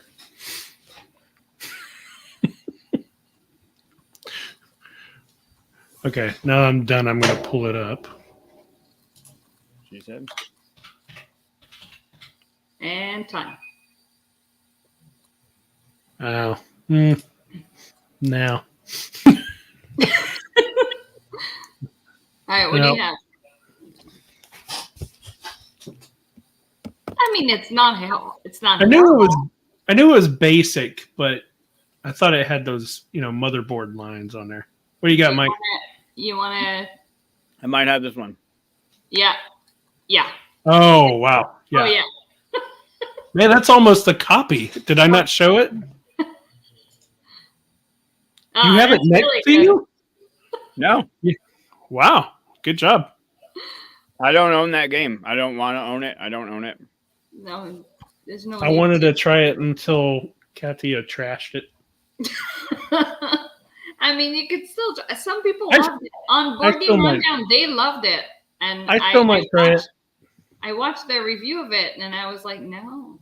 There were people running to their booth at PAX to get that game. Yeah, it sells out every time. I just don't understand it, or it's just the hype effect is so good that people are flocking to get it. But I don't know if maybe I was the only one to not really click with it. I don't know. I mean, no game is going to have 100% love from everyone. Correct. Everybody's different. And it's a lot of it's subjective, right?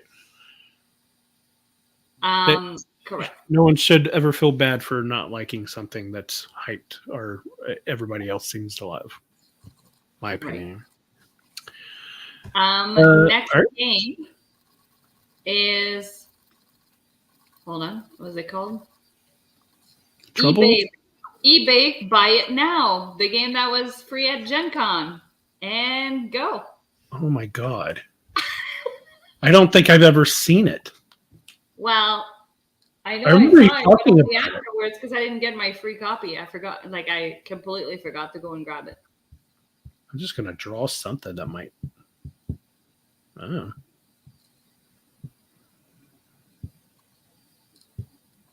Maybe this.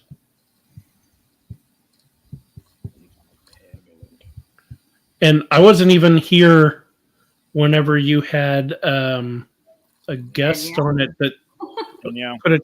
Yeah, I wasn't even here for that. And I missed a lot this year, didn't I? You did. 5 seconds. And time.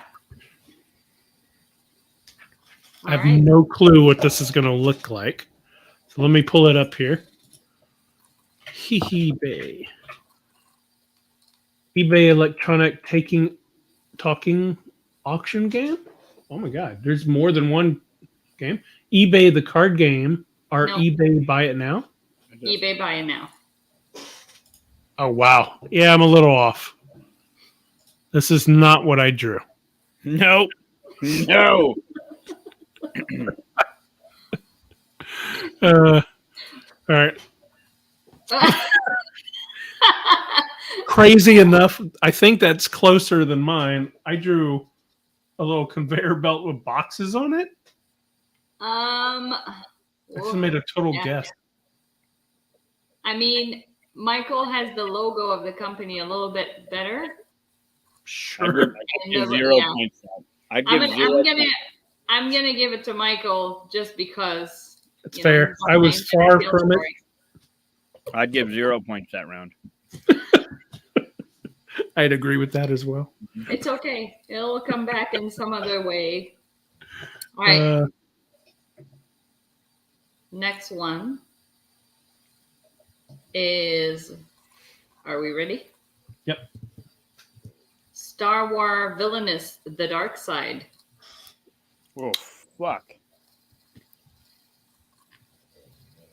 Can I turn around? Nope.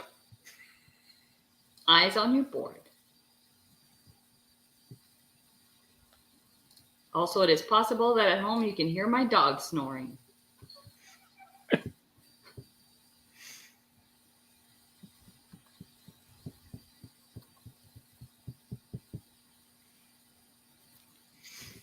Okay. We are at 15 seconds.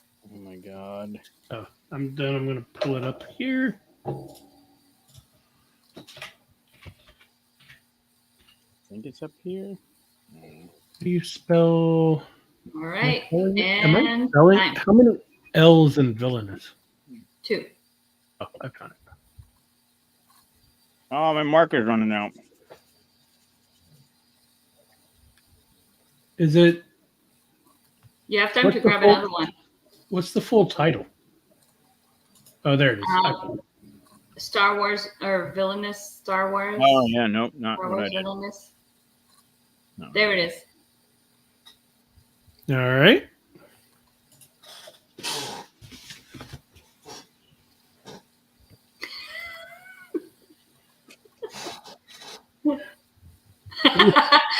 Well, wow. Okay. I like the fact that you have that circle with the things. How come there is no lightsaber on either of yours? Didn't have red marker. Oh. Can you show me the box cover again?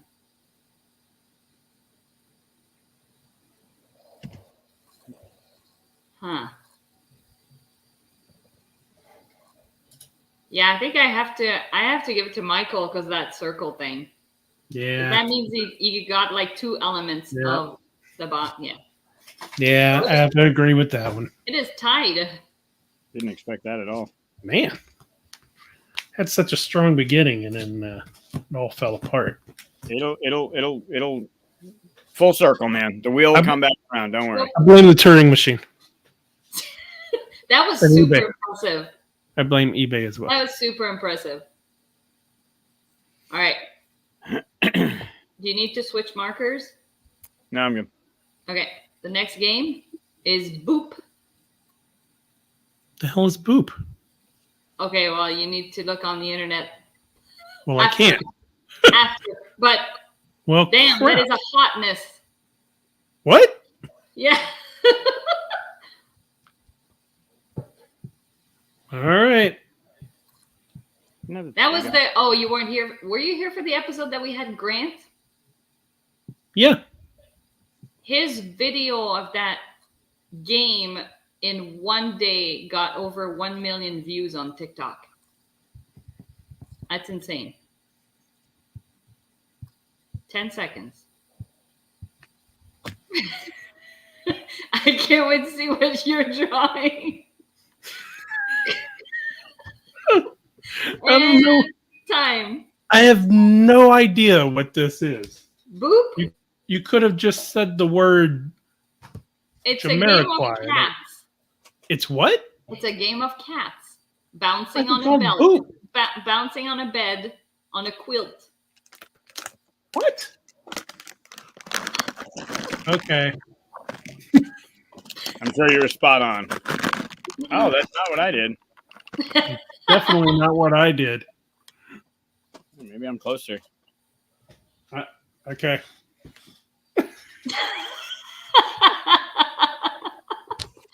All right. I think I got just one. Yes. Oh, okay. Yes, Yeah. you actually have a cat. Okay. It is the hotness, really. Yeah, And like This for is what real. happens when you don't go on social media that much anymore. Yeah, I- it's I've been too yeah. busy. Better that way, man. No, then you don't know Boop. Yeah, then you're missing out on Boop. I think you still Okay. I feel don't know Next anything about one. Boop. Next one. How many are there? So I know if I have a There's chance. 3 more. You still Okay. have a chance. All right. All right. Ready for Endless Winter? Go. What Ugh. the shit?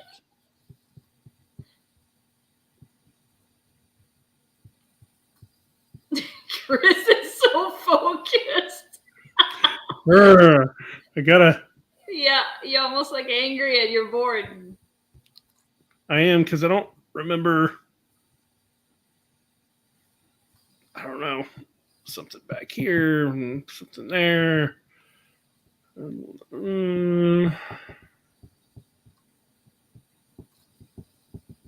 15 seconds. No.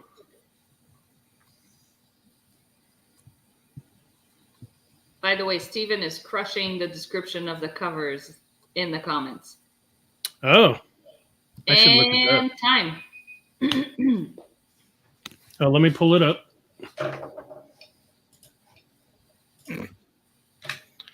Endless. I haven't had a chance to play this yet.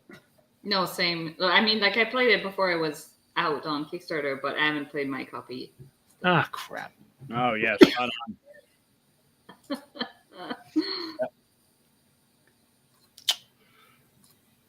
All right. Well, Next time That's we can grumpy. get a trivia question. That's a Are we grumpy on face. the top of the box or the bottom of the box? I had a grumpy face. I said top of the box. Okay. So grumpy face with a weapon and a bunch of other people Yep. versus snowflakes, mountains, and 3 friendly people. Can you There's show no the- mountain. Can you show? Yeah, he's got mountains. Oh, there's No? no mountain on the cover? Right. Oh, let me see. Oh, those are Mountain. huts. I guess there might be some faint. Yeah, whatever that is. I didn't see Okay, that. I think I'm gonna give it to Chris because of the angry dude with a weapon. It's a little bit more on point. It wasn't close though.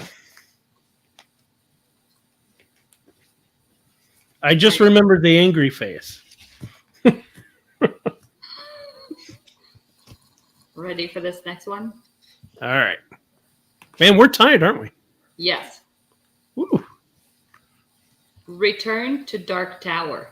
Go.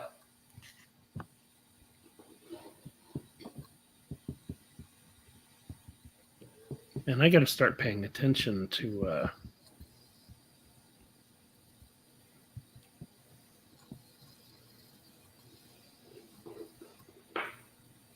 I guess art.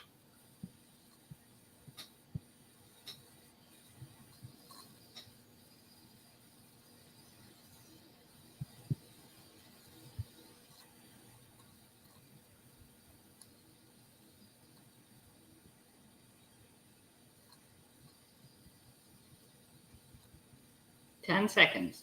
Focusing. It's focus time. And time. Oh, crap. Okay. All right. Got to look this one up. Return to. A little more to that than I remembered. Oh, letters are on the bottom. Yep. Didn't do that. I did remember letters on the bottom.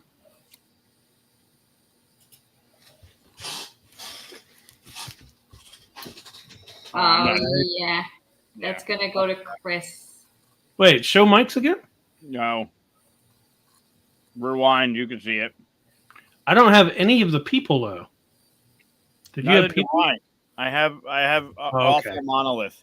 So we both just did the tower. The tower. Okay. Yeah. Okay. I remember the words were on bottom this time. But, yeah, I didn't remember there were.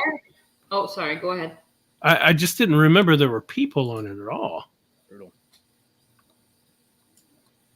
Weird. Huh. Interesting. Okay. All right. So the last one. Do you have a Michael tiebreaker? Gets it, he ties. I'm not going to get it. You're good. Do you have a tiebreaker?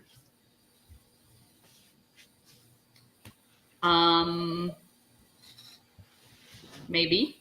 Let's cross that bridge. All right, ready?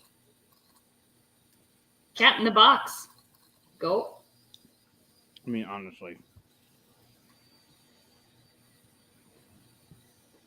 I haven't played it yet. Yeah, but we showed it earlier. So you are both able to draw it. It's not true. It's my cat in the box.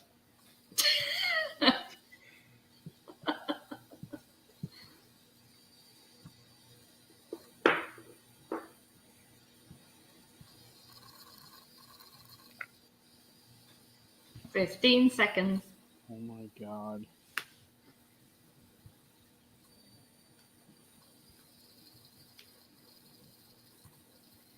Seems like there's so much more to it than this. And time. I shouldn't have tried to color it in. That came out way worse. All right, let's see. Cat and the. Seriously, it's not the first thing that pops up. Cat and the. There's too many cat things. Okay. Cat in the Box Deluxe Edition or.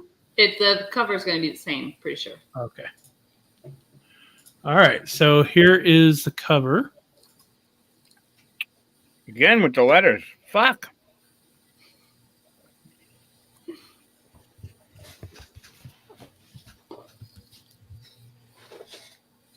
Ah, yes. Comes down to the writing. But then again, your cat is not black.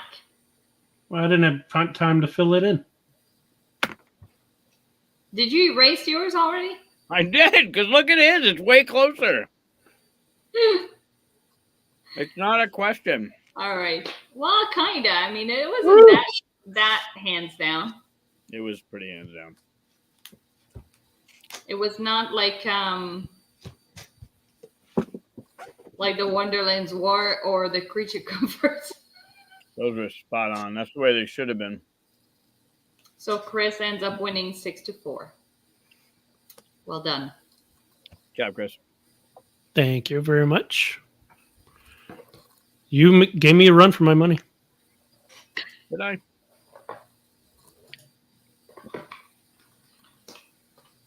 Mm-hmm. Is that cheating or just being well prepared? Okay. I did not put up the thing at all. Good. Hey, I did it right all the way up until that point. Mm-hmm. So. But we could start doing it right again with 2022 trivia.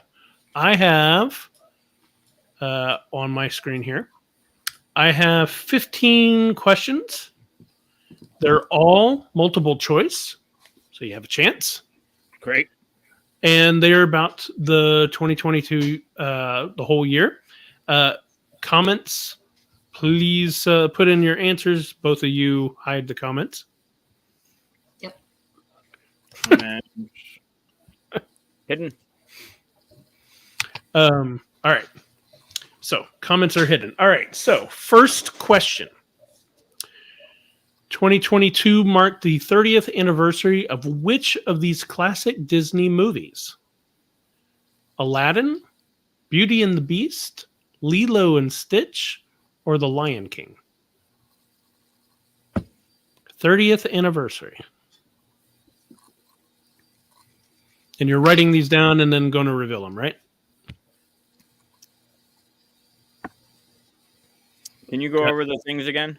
Yep. The answers are Aladdin, Beauty and the Beast, Lilo and Stitch, or The Lion King. By the way, I want to thank the internet for many of these questions. I'm sad that this is dying. All right, let's see your answers. Lion King, all wrong, including guesses in the comments as well. I thought it was The Lion King as well. Lion King came out in 94. Is Aladdin? Aladdin came out in 92. Damn. I thought Aladdin was earlier. That I also picked Lion King when I was trying to figure this out. Yeah. All right. So no shame in that. Everybody got that wrong. No point. We all get points. No points. Oh yeah, I guess I should keep up the points. Let me see. KM. No points. That was easy.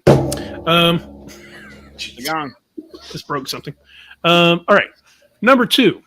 Which city hosted the Winter Olympics in 2022? Was it Osaka? Well, I can't read my own. Colombo, Ho Chi Minh, or Beijing?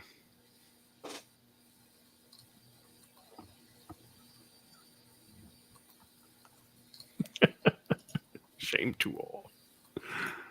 Shaka when the walls fell. All right. We got answer? Show answers. Beijing, Osaka. Beijing is the correct answer. So Mike has a point. I also got that one wrong, Katia, so don't feel bad. Number 3. Did anybody put... Oh, yeah. We had one. Beijing. Yes, happy holidays. Happy holidays. Just did it. Oh, you did. Number 3. Which famous group launched a new digital entertainment experience this year called Voyage? Was it the Beatles, One Direction, Spice Girls, or ABBA? Sorry, say that again. Which famous group launched a new digital entertainment experience this year called Voyage? Was it the Beatles, One Direction, Spice Girls, or ABBA? Or maybe it's ABBA. I think it's ABBA. ABBA.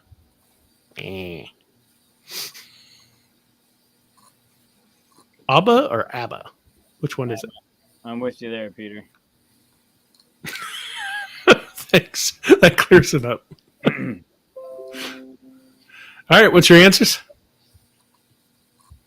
Spice Girl? Beatles? Nope, it was ABBA. ABBA.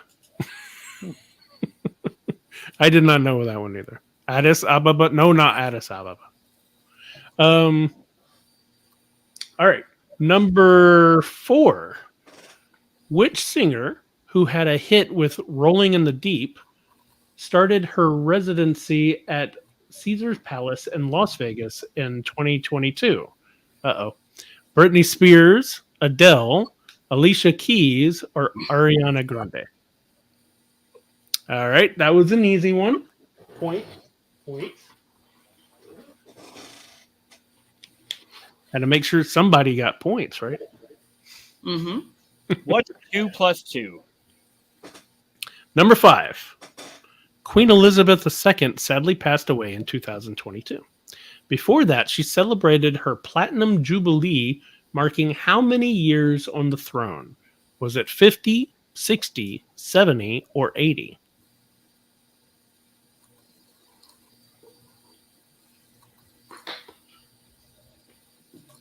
Yeah.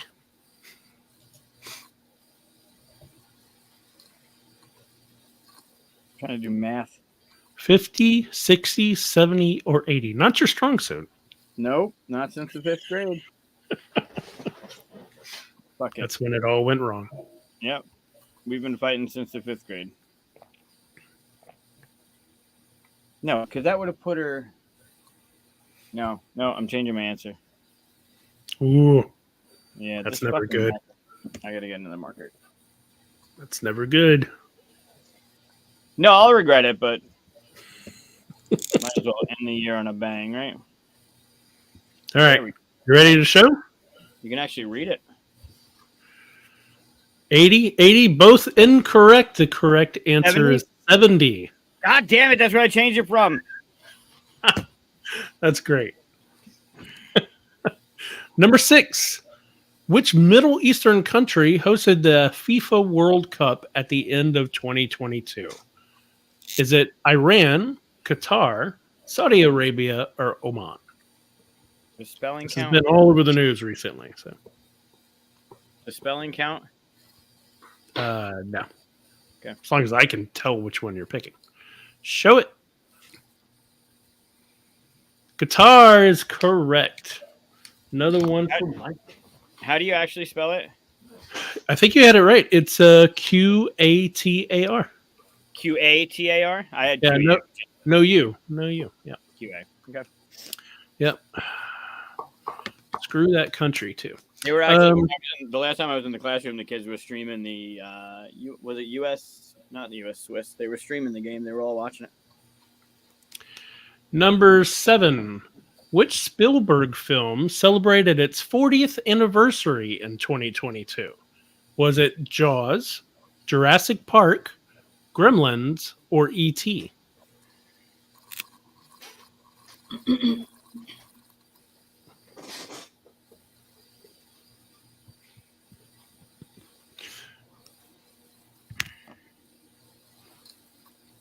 E.T.?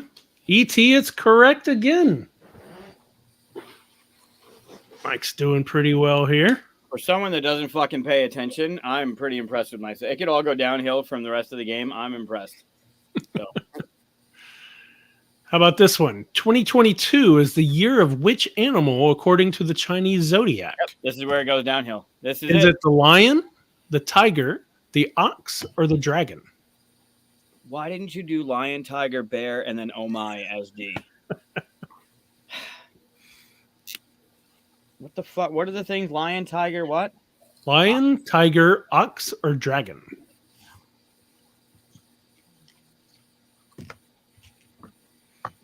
Review. Tiger, ox. Tiger is the correct answer. Yay, finally. We didn't have any guesses in the comp. Oh, we had dragon, obviously, but incorrect. On January 10th, a heart transplant from an animal to a human patient was done for the first time. Which animal was it? Gorilla, chimpanzee, pig, or goat?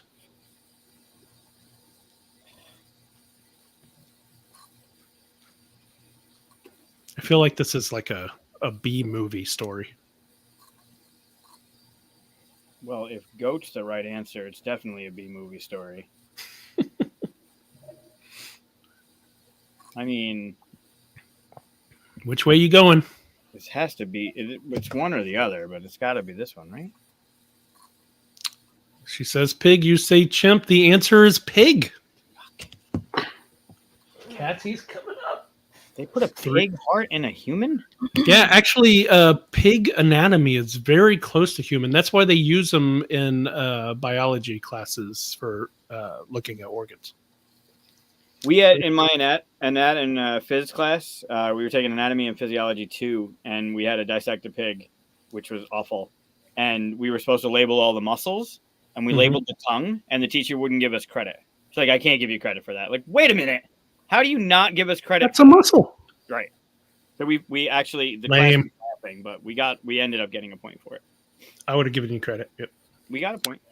Okay, good. Number 10, Doctor Strange in the Multiverse of Madness introduced what new superhero to the MCU? Was it Jubilee, Miles Morales, This is America like Chavez? material, though, man. Was it Jubilee, Miles Morales, America Chavez, or Miss Marvel?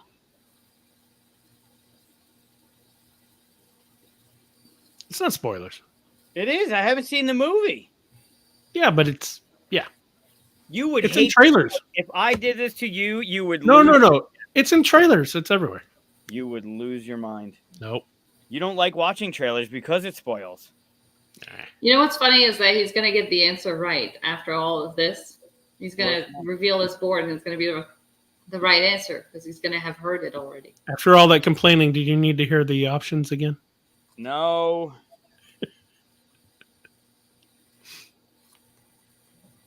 But isn't one of them the same? Fuck. All right. America Chavez, and what'd you say? Miss Marvel, incorrect. It is America Chavez. It's all over the trailers and stuff. She's on the cover of the poster. Right, because I'm sure I'm looking up the poster for a movie I haven't seen so I can get some spoilers from it. Totally should. All right. It's tied. 4-4. Who did Will Smith slap at the Oscar ceremony? Nobody Was needs it- that. You don't even need to do it. Hold on. You got to let me give my options here. You don't have your mom as one of the answers. You're doing this wrong. I should have put that. Is it Samuel L. Jackson, Chris Rock, The Rock, or Kid Rock? All right. You both got it. Well done on the options, though. Didn't let me do my options. I don't think anyone has not heard about it. Yeah, of course. Which famous movie with Robert De Niro, Marlon Brando, and Al Pacino was released exactly 50 years ago? Is it Goodfellas, Jaws, Heat, or The Godfather? We know this because of our friend Erica. Nice. Well done again.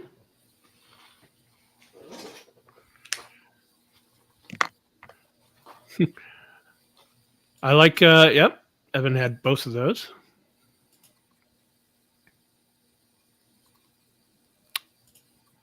Oh, yeah, I was just reading that one. Oh, yeah. They like went hundreds of years or something with wrong stuff in medical journals and stuff. I saw something like that recently. All right. Next is number 13. How many episodes did Obi-Wan Kenobi have? Is it 6, 8, 9, or 10?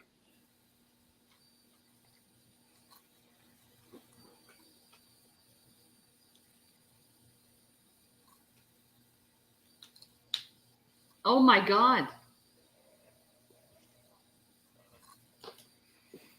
He played the young version, right? I might have this wrong. And we both do. The correct answer is 6. What? Nobody got that either. Are you sure it wasn't 8? It was I think only it was 6 episodes. Nice, long, chunky episodes, but only 6. 8. Wow. All right. Still tied at 6-6. Number 14. And there are 15 questions. How many movies did Ryan Reynolds star in this year? Jesus Christ, 72. 1, 2, 3, or 4? Fuck. He's the new Kevin Bacon.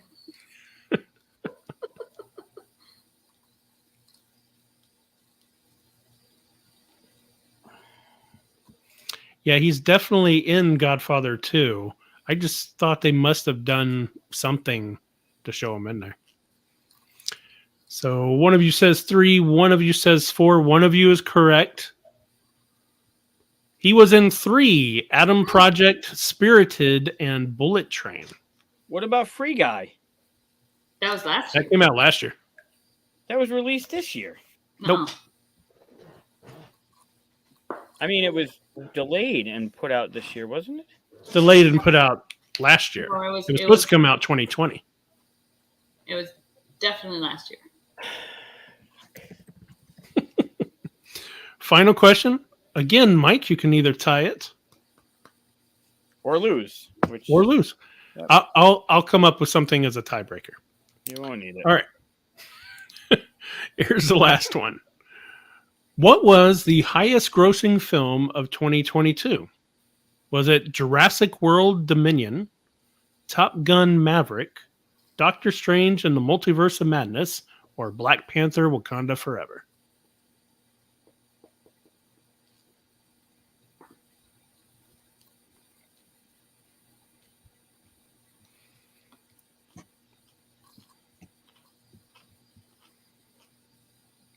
I have a solution for a tiebreaker.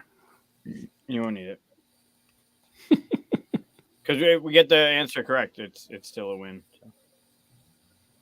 Top Gun, both are correct. So Katia wins with 1 extra point. 8-7. I rarely win trivia, so I'm happy. Good job. Good job. I hope this is a what do you call it? Omen of how games will go for the next year. Because Mike was definitely kicking our asses early this year. I'll predict you guys will win more games next year. We'll see. All right. So, thank you. So to close out 2022, I thought 2022. Is that right? Yeah, that's right. Yeah, we're still Close out 2022. I thought we'd talk about just some of our favorite things of the year. You know, movies, series, and stuff. When I started putting together series, I was telling Katia, I have 11 series that started this year that I would recommend to anybody watch. That's pretty crazy. And I know you guys haven't seen all of these. You've probably seen some of them, obviously. Sorry. I have 12. I'll say I've seen 3. That's interesting. How many do you think you've seen, Katia? Before I five? say. You say 5? 4 or 5, maybe? 4 or 5? All right. So, Strange New Worlds. I know neither one of you've seen that. Nope. One of the best Star Treks in a long time. Andor. Both of you seen that? Yeah. Wednesday? No. No. Rings of Power? I quit after the first episode. What? That's the Lord of the Rings one, right? Yes. Yep. Moon Knight. Both have seen that. Peacemaker. I don't think either one of you have seen that one. Severance. That's an Apple Plus one. She-Hulk. No, not yet. It's a good one. Tales of the Jedi. Yeah. We haven't talked about those at all, but so both of you have seen it? Mm-hmm. But we haven't talked about this. Okay. Let's talk a little bit about it. We talked about it before it came out. We might have talked about it when on one of the episodes you weren't there. That probably happened. I don't Miss know. Marvel? Yeah. No. Reacher. Nope. No, still at 3. And Obi-Wan. No, 4. 4 and 5. I'm surprised you didn't mention Sandman. I only saw the first episode. Yeah, I didn't get very far into it, but I'm surprised it's not in there. And I thought maybe you would like it. I want to continue it. What was that? I was House of going to the say I was Dragon? right with my prediction of 5, but yeah. I didn't put House of the Dragon because it's kind of like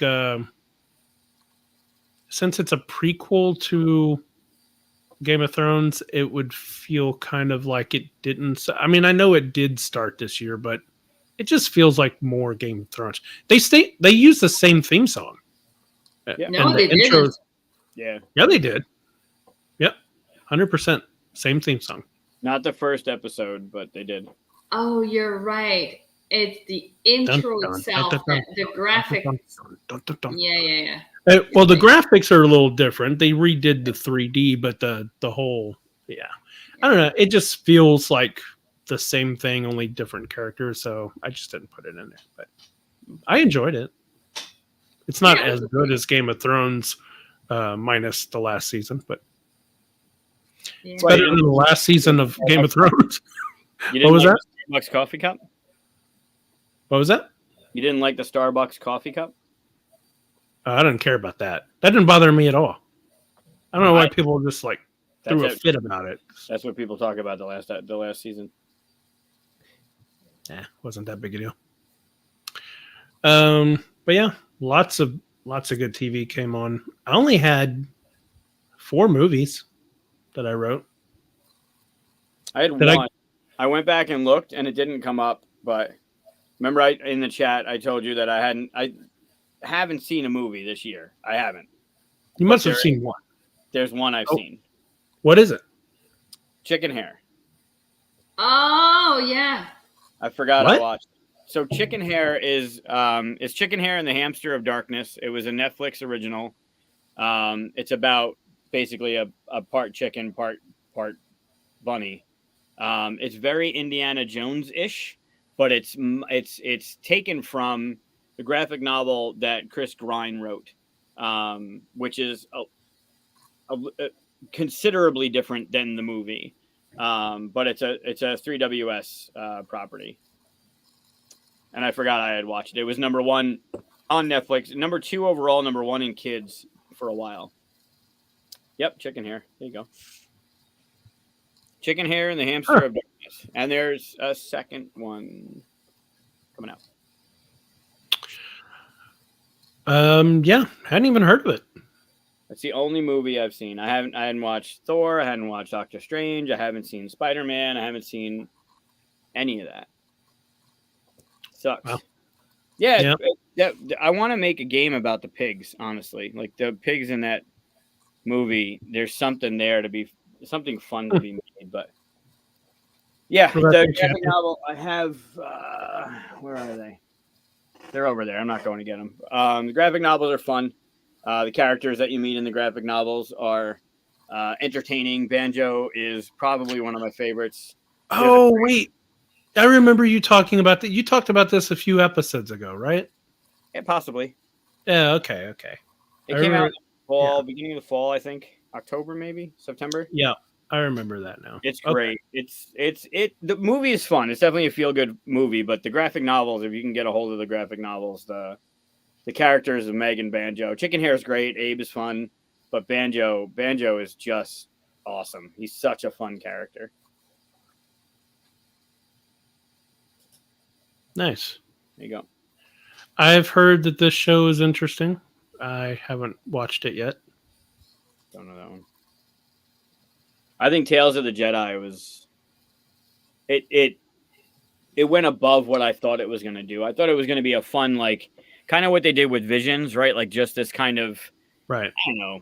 Like I know that they marketed it as Ahsoka and Dooku's kind of like prequel stories, but they delivered something that I did not expect. Like the art was amazing. The story was the way that not only did they fill in like the stories that we got that we didn't know about was amazing, Mhm. but the stories that happened in between stuff we did know about was just bonkers good. Like it was so well thought out, and it just speaks to Filoni, like the way that he can tell a story that's important to Star Wars fans. It was so good. Oh, this is from Alan. Thanks, Alan. Aw, miss you, buddy. Sorry I didn't go. Yeah. I am. We got to come visit you, Alan, next time. I have some positive personal things that happened to me this year, and one of them I have listed right here is that I got to meet my co-host for the first time, and again at PAX. That was mine. I posted in the chat that I had my number one moment from this year, and QSCon was amazing. Being able to meet Alan, it still blows my mind that he came all the way from Costa Rica to Syracuse, but definitely the highlight of the year was being able to get all three of us together for the first time. That moment where you came in the restaurant and you were in that window was so reminiscent of this window that you're in right now. But it was really cool to be able to hang out and do the I should have just stayed in the window. So it would have been great and just talked. Yeah. Yeah, that was my number one moment of the year, was being able to I'd known Katia for a while and we had met in person and hung out, but the first time that we got to actually all three of us hang out together was something special. Yeah, I met both of you for the first time there. And we talked about this too on the day, but it was really weird that when we left the restaurant, you guys went right, I went left, and just as I hit the corner, someone said, "Hey, that's Chris from 42." And I was like, "What?" Like the first, if you just go that way, you can see the other two. Well, the story goes, you got recognized 3 times during Gen Con, so you say. And twice at PAX. Mm-hmm. I sent them both your way as well. Did you ever have somebody come by? Or no? Now, to be honest, both of you were so busy. Every time I came by several times at PAX, and both of you were so busy, I hardly ever got to say hi or anything. So, mission control is something. Yeah. What about any series that I missed that pop into your head? That I mean, not new ones. No. For me, Obi-Wan was the best. Like the thing I was looking forward to the most, and I think the one I enjoyed throughout the most. Like I don't know, I just even more than Andor. Yeah, I watched Obi-Wan. I watched every episode twice, basically, while it was going on. I would watch it when it came out, and then I would watch it before watching the next one. And Andor, I didn't feel the need to do that. Andor, there were some slow moments that kind of, I don't know, dragged it out a little bit too much for me. There were some like amazing moments in the series, but as a whole, I found Obi-Wan more entertaining for me. No, I can see it. I'm still kind of on the Andor's so fresh that I kind of just don't want to make but they're both like right there, you know. It's and Moon Knight also was like, it was good. Yeah, that was awesome. Was Moon Knight your favorite Marvel this year? I know, Mike, you hadn't seen some neither one of you seen She-Hulk, and you haven't seen Miss Marvel. But, I can tell you without watching it that I'm probably not, that it wouldn't be my favorite. Yeah, knowing you, I would guess that as well. But I still think it's fun. I think it should be watched. So. Finally, I have not had the chance to watch Black Adam. I am hearing how bad it is, though, and it makes me kind of want to watch it. Like when people trash a movie that badly, I kind of want to see it just to know why. Like the second Avatar. Oh, I haven't even heard anything about that. Are people talking badly about that movie? Yes. Oh, really? And I really liked the first one, so I'm like, oh god.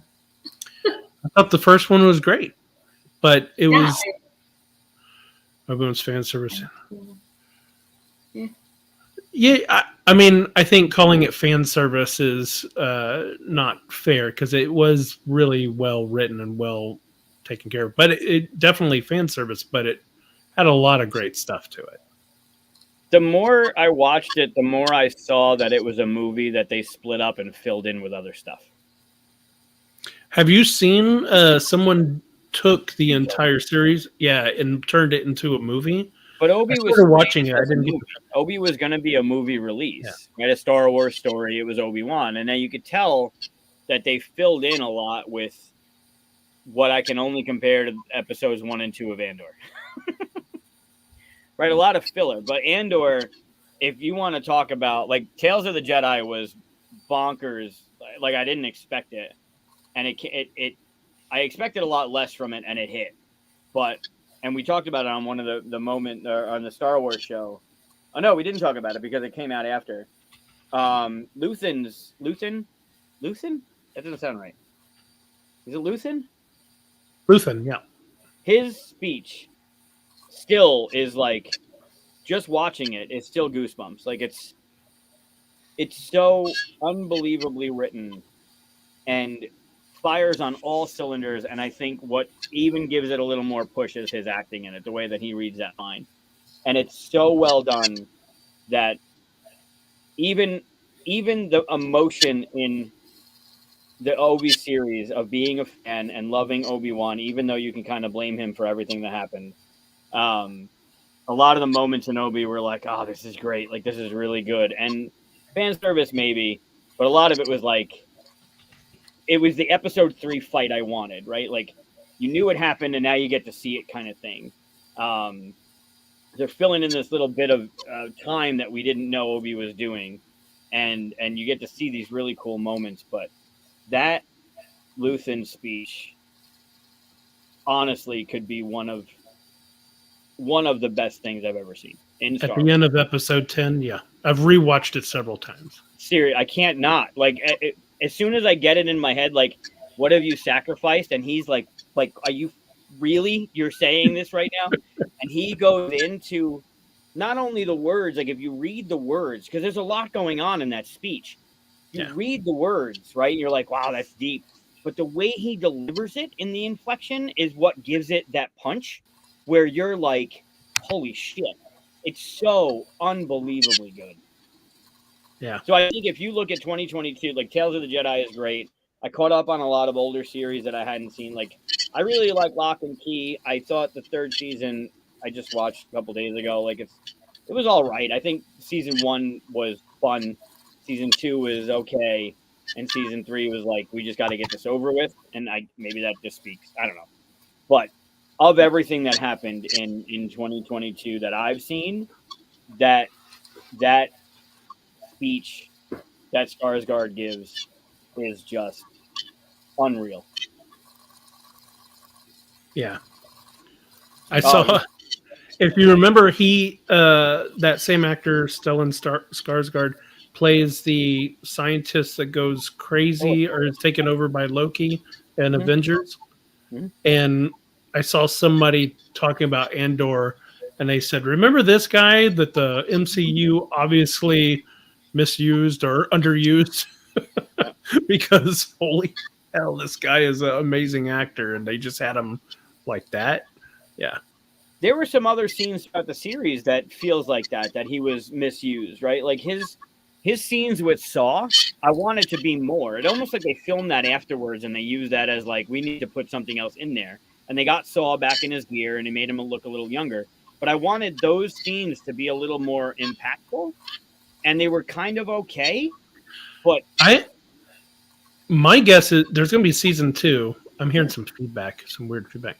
There's going to be season 2. My guess is that that's going to build more and more. Yeah, there's no way you're bringing him in for those couple scenes that fell flat. Right. They can't, right? There's got to be more to it because of the rebellion. But that speech is just, like, the visuals were great with the TIE fighter and the meteor storm or whatever that was. Like, the visuals were good, but man, that speech is just the highlight, for me, the highlight of everything that I've seen in 2022. Yeah, he's the Baron in Dune as well, yeah. I've heard of Dune, right? That's a small little sci-fi movie, isn't it? Yeah, just a little one. You should see that one. Yeah. On top of all the other things. All the other stuff. Are you hearing that feedback too? In someone's computer. Yeah, I don't know. Hold on, let me turn off my mic, see if it's me. It's always you. Nope, not you. Not me? Let me do it. Okay, how about now? I'm not hearing the feedback now, so it must be you. Yep, it's gotta be you. Not surprised.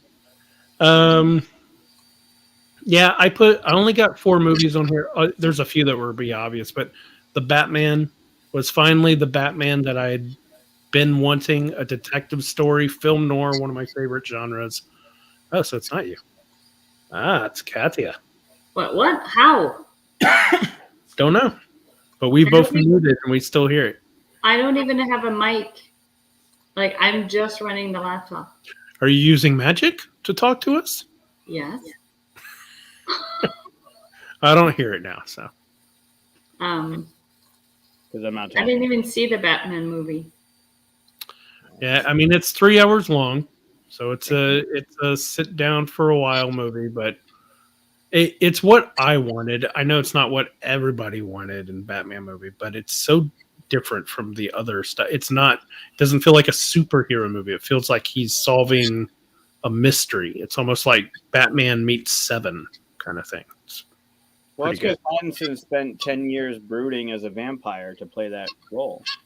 Yeah, well, he lost all his sparkle, and now he's ready to be the Dark Knight. Everything, Everywhere, All at Once. Didn't see it. Really weird movie, but fun. The Unbearable Weight of Massive Talent. It's a hilarious movie. That's Nicolas Cage. Yeah. Have you seen the trailer for it? Mm-hmm. Nicolas Cage plays himself, and he's asked to go to like some dude's birthday party, and then hilarity ensues. I wish Bruce Wayne more character. Yeah, I'd agree with that. I'd like to see more Bruce Wayne, but there was already 3 hours of it, so I guess you have to cut out some Bruce Wayne. And Wakanda Forever was amazing. I hope you guys get to see it soon. I would like to see that one. I really, really like Black Panther. It's it almost doesn't feel like Marvel because it feels so real, like personal and real. Like it hits you. So it's good stuff. Yeah, I'm looking forward to seeing Namor. What was that? I'm looking forward to seeing Namor. Yeah. That's a character in the comics I never cared about, and they do him so well in here. He made him way more interesting in this movie than they ever did in the comics, as far as I was concerned. Well, same thing with Tony Stark. Like in the comics, I never cared for Tony Stark. I like Iron Man, but I don't really give a fuck about Tony Stark. But he's such an iconic character because of the actor. Yeah, Tony Stark was always just kind of like a dick and had alcoholic problems and stuff. Like, that's not really what I read comics for, honestly. They did a really good job with him in the movies, yeah. So, I don't know. What else? Anything else pop out to you personally? Series, movies, things you got involved with? I really like the Spider-Man. Is it No Way Home? The last one? Yep. Yeah, that was really good. And then Top Gun, the second movie. That was everything I wanted it to be. When you say that about Batman, that's like I expected that sequel to be, to have like the nostalgia factor, to have the action, to have, like it did it all for me. They did exactly what they needed to do. The soundtrack was like kind of like some of it overlapped with the old one, and some of the new stuff kind of feels like it just,